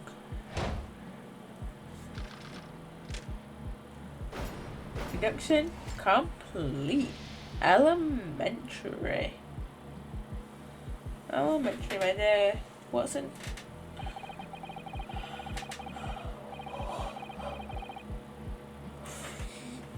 It's these long winter nights, you know. Nothing to do but read in front of the fire. Luckily, there's a jolly good second-hand bookshop just around the corner. Buy all my old novels there. And in the pages of one particular novel, you discovered some rather illicit material, for which your wife admonished you harshly, it seems. Don't you know about admonished? Demolished might be rather closer to the mark. At least it's most certainly an act. Here we go again. And the carpet was that destroyed by the fire when a candle lit on the floor. Afraid to say so. Happened in the blink of an eye, you know. The whole place filled with smoke. Couldn't see a bally thing. I was caught between the old sticks raising the raging figure. You paint a torrid picture, sir. One that would have been most entertaining. That's sympathy for you. Didn't take long for the fire to spread, of course. The bally furniture started going up as well. We've had to hide the mess behind that screen for the time being. Over here, Mr. Gaideb. We have nothing more to hide now, if you allow me.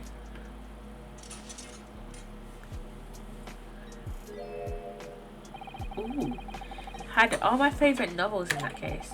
But as soon as the fire got hold of them, that was it. Whoosh, up in smoke. That looks shit. Gosh. And the wife started hurling things at me. What a terrible sight it must have been. There was I back up against the window under heavy enemy fire.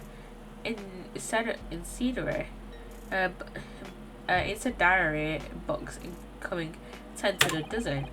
Worst of it is I lost my favourite book called The Lion's Pride. The Lion's Pride? Ah yes, your notorious love of big cats coming through again. I assure you the title doesn't influence my choice in the slightest. So the poor man really did lose something dear to him as a result of the ferocious beast's rampage.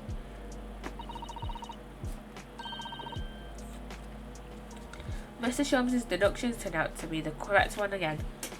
No, it's one of Rayunosuke's assumptions. It can only be described as a great British wonder. I tell you, it was total carnage. Flames everywhere and the old stick in the full vessel. Out of interest, what time of day was that? I'm not sure I can remember. It was 2 days ago now. Let's see, around 5 o'clock I think. So they weren't witnesses really. So at exactly the same time as a terrifying incident was unfolding outside your window on the streets below. Even more terrifying on the outside, I can assure you. The whole of Blighty could have been flattened outside my window at that moment, and I wouldn't have noticed a dash thing. Oh really?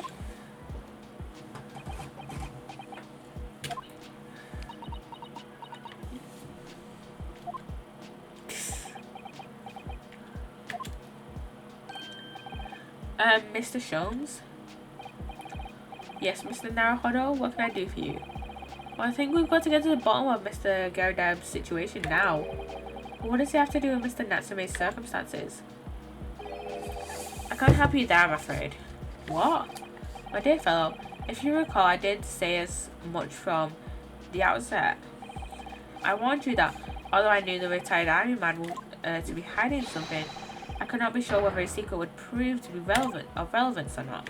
I just knew you were going to say that. Not now, Mr. Naruhodo. You mustn't lose heart. Bear in mind that all things fall into one of only two categories. Those relevant to the case and those not. That makes no sense to me.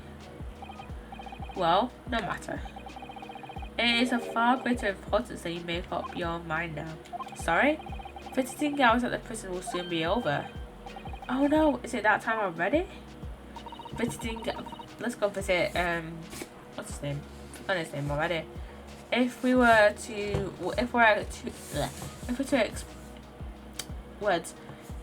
accept Mr. Natsume's case, Mr. Natsume, that's his name, what's his name? We have official paperwork to attend to.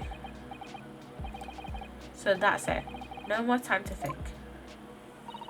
Perhaps you'd like to betake yourselves to bidding us farewell now? I must prepare supper for Mr. Garadeb. Oh yes, I'm sorry. Thank you both so much for your time. Soseki-san will be waiting for us. And I'm going to have to give him an answer. Let us go to... not there. Prison.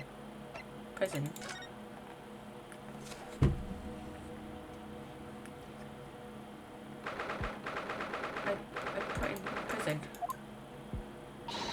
It's time, Mr. Naruhodo. We must hurry back to the prison. Yes, I know. Let's hail a cab. What? Oh. What's the matter? It looks like something's going on over there in front of the Garadeb's house. What's going on? This guy. I know you're not old man. False life practices.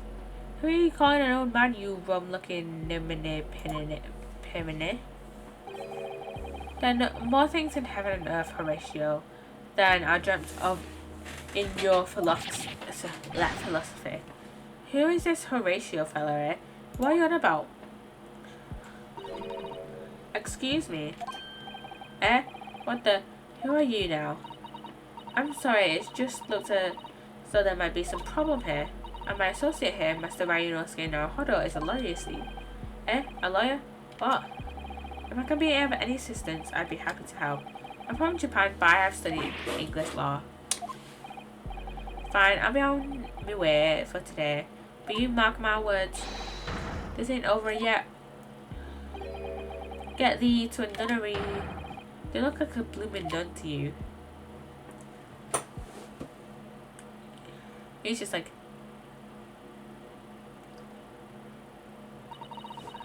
I do hope you're not injured. Oh, fair Eastern maiden. Thou art so gentle, thank you. What was all that about? There are more things in heaven and earth, Horatio, than are dreamt of in your philosophy. I'm not Horatio either. Forgive the inquiry, sir, but... Are you a lodger here, in the Garadeb residence? Oh, fair Eastern maiden. Thou art so right, yes, I do dwell in the humble abode. Mr. Garadeb mentioned that he had another lodger, didn't he? Oh yeah, he's the other lodger. This must be the man. Do you happen to know of the other lodger who lives on the first floor? Ah yes, a gentleman named Natsume. Oh, more worthy a columnist in my bow of words than I could ever be. Sorry, battle did you say? Yeah, what kind of battle? Who is stronger, Hamlet or Macbeth? Mr. Natsume and I sparred long into the night. I see. I don't fully understand, but it seems Mr. Natsume and this gentleman are acquaintances at least. So far, maiden. So good, gentleman. I can tarry here no longer. Fare thee well. Who is this guy? I didn't really understand him, but I think he's returned to his room.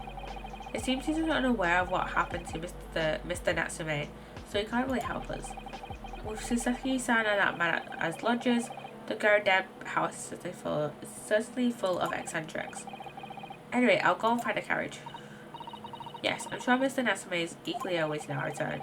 Let's hope we can get to the prison before visiting hours are over. Hopefully. There he is.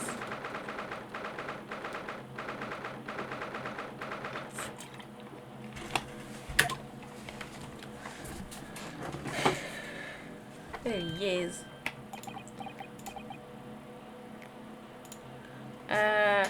What are you up to, mate? Oh, it's you. You're here. You came. Locum student Mr. Naruhodo Esquire. I can't believe you came back. I'm so touched. We're so sorry to have kept you waiting, Mr. Natsume. Oh no, think nothing of it. Relax. If I was a cat, I would purr with pleasure at the company of such fine compatriots. Noble, nurturing, never failing, Nepalese. Oh no, let's not get carried away. Oh, I quite agree. There's nothing more reassuring than the familiarity of one's native land. On the other hand, there he is, Sholmes. It is through friendship transcending international borders that one truly appreciates the fact. Such is my belief, at least. It's you. The miserable, rotten spy. Here, look, Sholmes. Mr. Sholmes, what are you doing here? I have no intention of doing anything per se. Say, observing, of course. Whatever do you mean, Mr. Sholmes? Well, having encountered some curious reading material in the gloom phone room, and having amassed the secret identity of that eccentric pair, I decided I should drop in on my wallet on my way home to see how our divested friends is faring. Gloomful room? At least your accommodation here offers a window, my dear fellow. In that sense, it is the superior option. Anyway, I must commend you on your taste in books. My day has been a delight, cost me not a penny. Ah, you! How dare you, Sherlock Sholmes? You good? I've had it. I'm through. I'm at the end of my rope. I should never have come to Great Britain.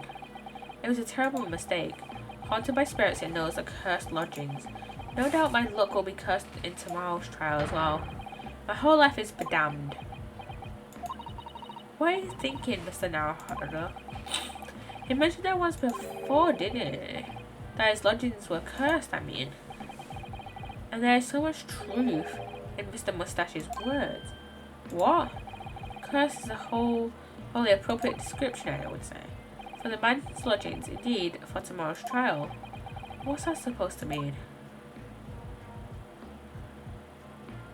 Converse with him. Let's talk to him. First trial. Mr. Natsume, what do you mean by what you just said now? About the trial tomorrow being cursed? Oh no, why are you looking so grave? You're making me nervous. I was just getting carried away, that's all. I didn't mean anything by it. Oh, I see. That's really agitated. That really agitated him. You don't mean the trial really is cursed somehow?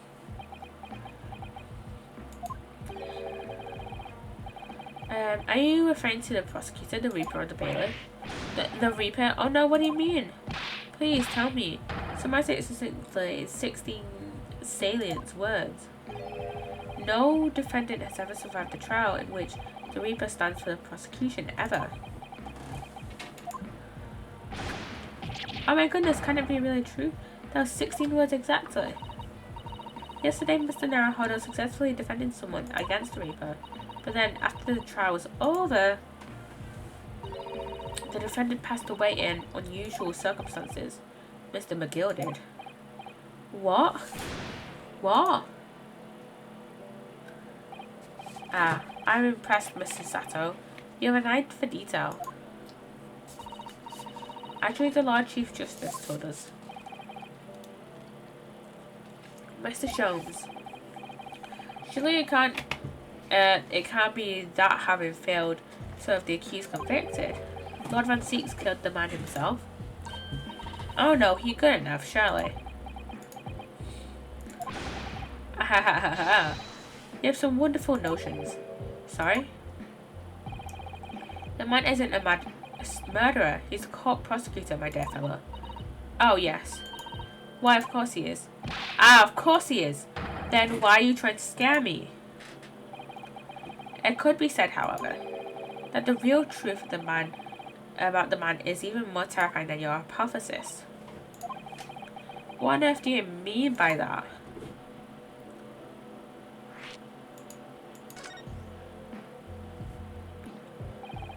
Van Zieks is a quite exceptional man.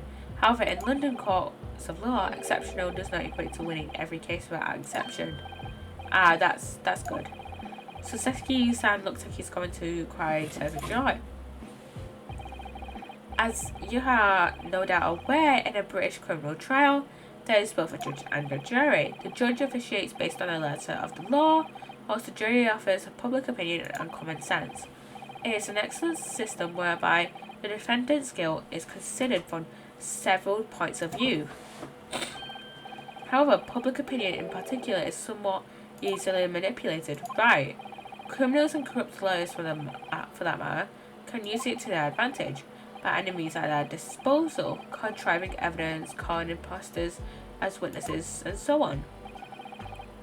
By such underhand means, those who would want to are able to sway their jury, which means that even in the light of irrefutable evidence, the prosecution can fail. But it means the wrong verdicts can be passed. And sadly, it is from time to time, my dear madam. It is simply the reality of the situation, and that's alright. However, those indicted indicted by Lon Van Zeke cannot escape justice. Their fate is sealed. Oh my! Though the adjudication may see them leave the courtroom with their freedom, within months they all disappear. It is most striking. Disappear? But how? By all manners of misfortune, sir. Perhaps they are trampled under a passing carriage. Perhaps they fall into the Thames and drown. Perhaps they are suddenly overcome by a raging fever, or perhaps attacked by highwaymen. Oh, no. All examples of the reality of events here in London, I'm afraid, Mr. Naruhodo.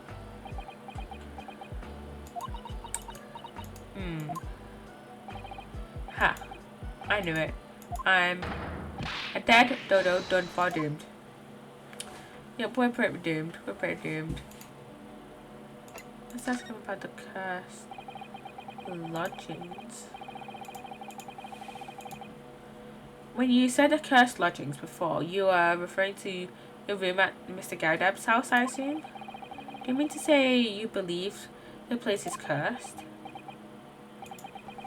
It's been a year now since I came to Great Britain, but I'd only been to London a week before I started to notice strange feelings in myself. That didn't last long then. Everywhere I looked, there were foreign faces staring at me, laughing behind my back. I was so sure people were talking about me. I started to become nervous about going outside. They were always staring at me, all the time, from dawn till dusk. So I shut myself away in my room, but even that didn't help. The fear wouldn't go away. You must have been very lonely, having been away from your homeland for such a long time. I've had to move a number of times, most recently to that room on Briar Road a week ago now. Yes, so why did you choose that? It seems a little inconvenient. The rent is cheap. I have so little money. It appealed to me straight away. Of course, I asked why it was so affordable. The landlord just simpered and said, "The room is cursed." Oops. He quickly tried to cover his mistake, but it was too late. So I told him, "If you have something to say, say it. But if not, don't mention it in the first place."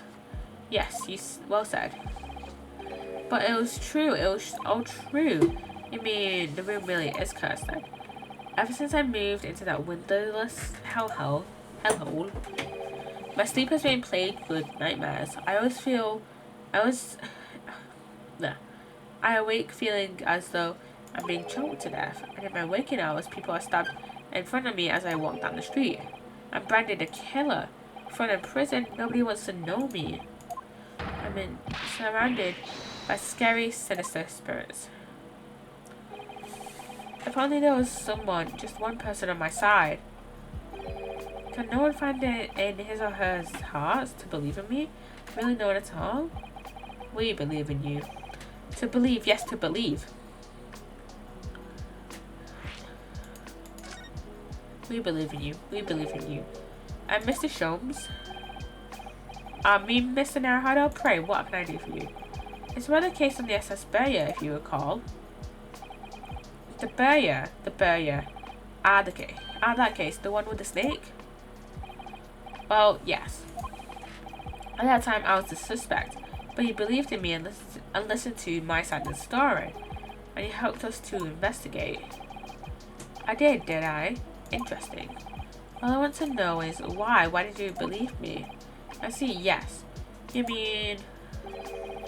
because you were a grimly dressed, shady Eastern fellow found with the victim in a locked room? Well, if you like, yes. I'm a little surprised that the answer requires explanation, my dear fellow. It's quite simple, really. You said I didn't do it.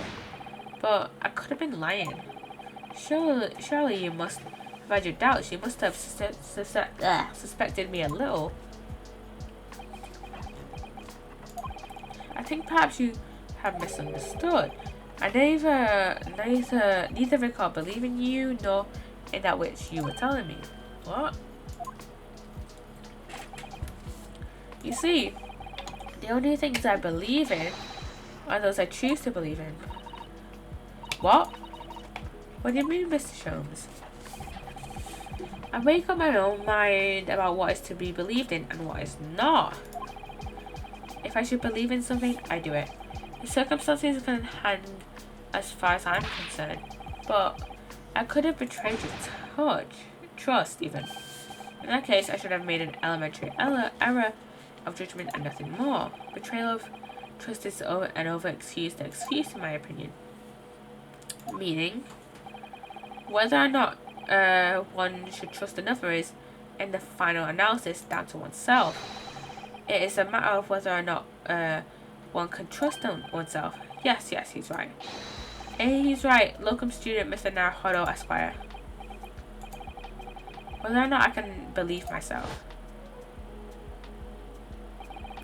A defense lawyer is only as good as his faith in his client. And that comes down to how much faith he has in himself. You are so right, Kazuma.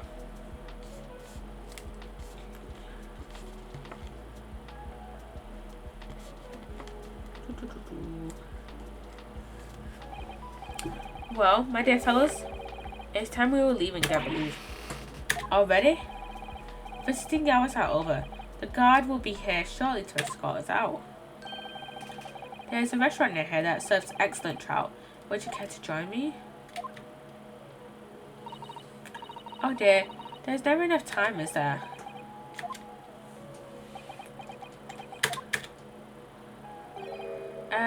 Mr. Natsume, if you'd like, in the trial tomorrow, I'd be happy to represent you.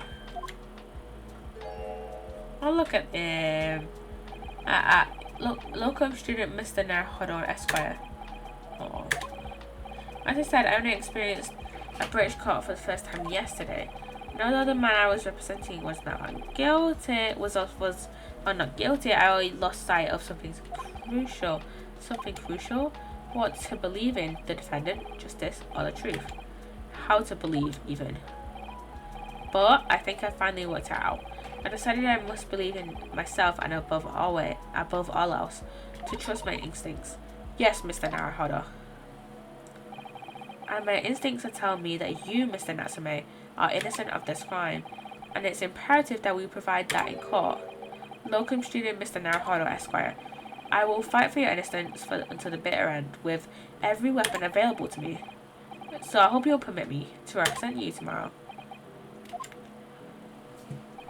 As I said when we first met, I'd like to entrust my fate to someone who will listen to me in my native tongue. Of course, Mr. Natsume. It would be fair to say, Mr. Naruhodo, that your mind was in many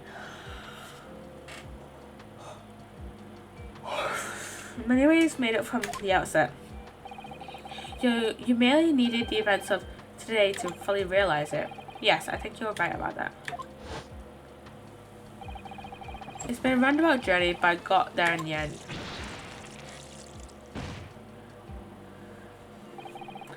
Mr. Sato, yes? Would you be willing to stand by my side tomorrow and help me in court? Absolutely. As I said this morning, you may consider me your personal judicial assistant. Ooh! And that, I believe... Oh, wait. The shocking events of yesterday's trial still weigh heavily on my mind. But it's time to stop looking backwards. Kazuma believed in me, and Mr. Sholmes believes in me now too. So it's time that I learn to believe in myself. Soseki-san has no one. He's all alone, so it's my job to help him, to fight in his corner. Tomorrow in court with all the strength I can muster. That is the end of the investigation. And that is where I'm going to leave it there. We've done 2 parts of the investigation, the entire investigation for the adventures of the Clouded Kokoro. We have... Oh shit, wait. It needs to save. Why didn't it let me... Oh wait, go back to the event. Let me go back to title screen real quick.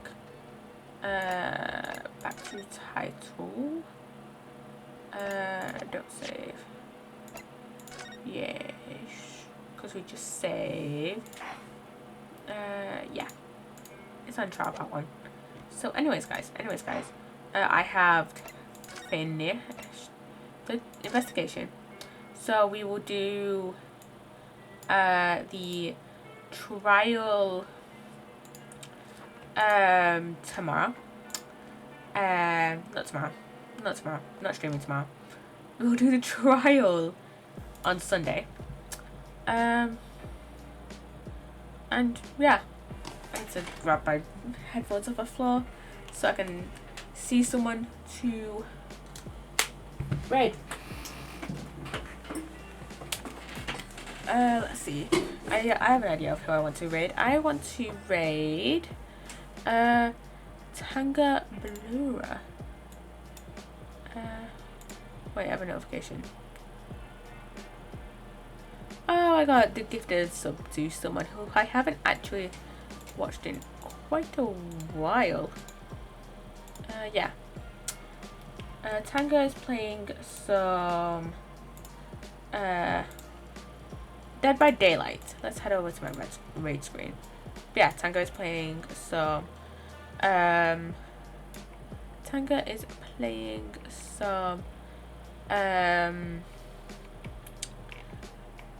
Dead by Daylight, I believe. Yeah, Dead by Daylight. So let's go raid them. Let's raid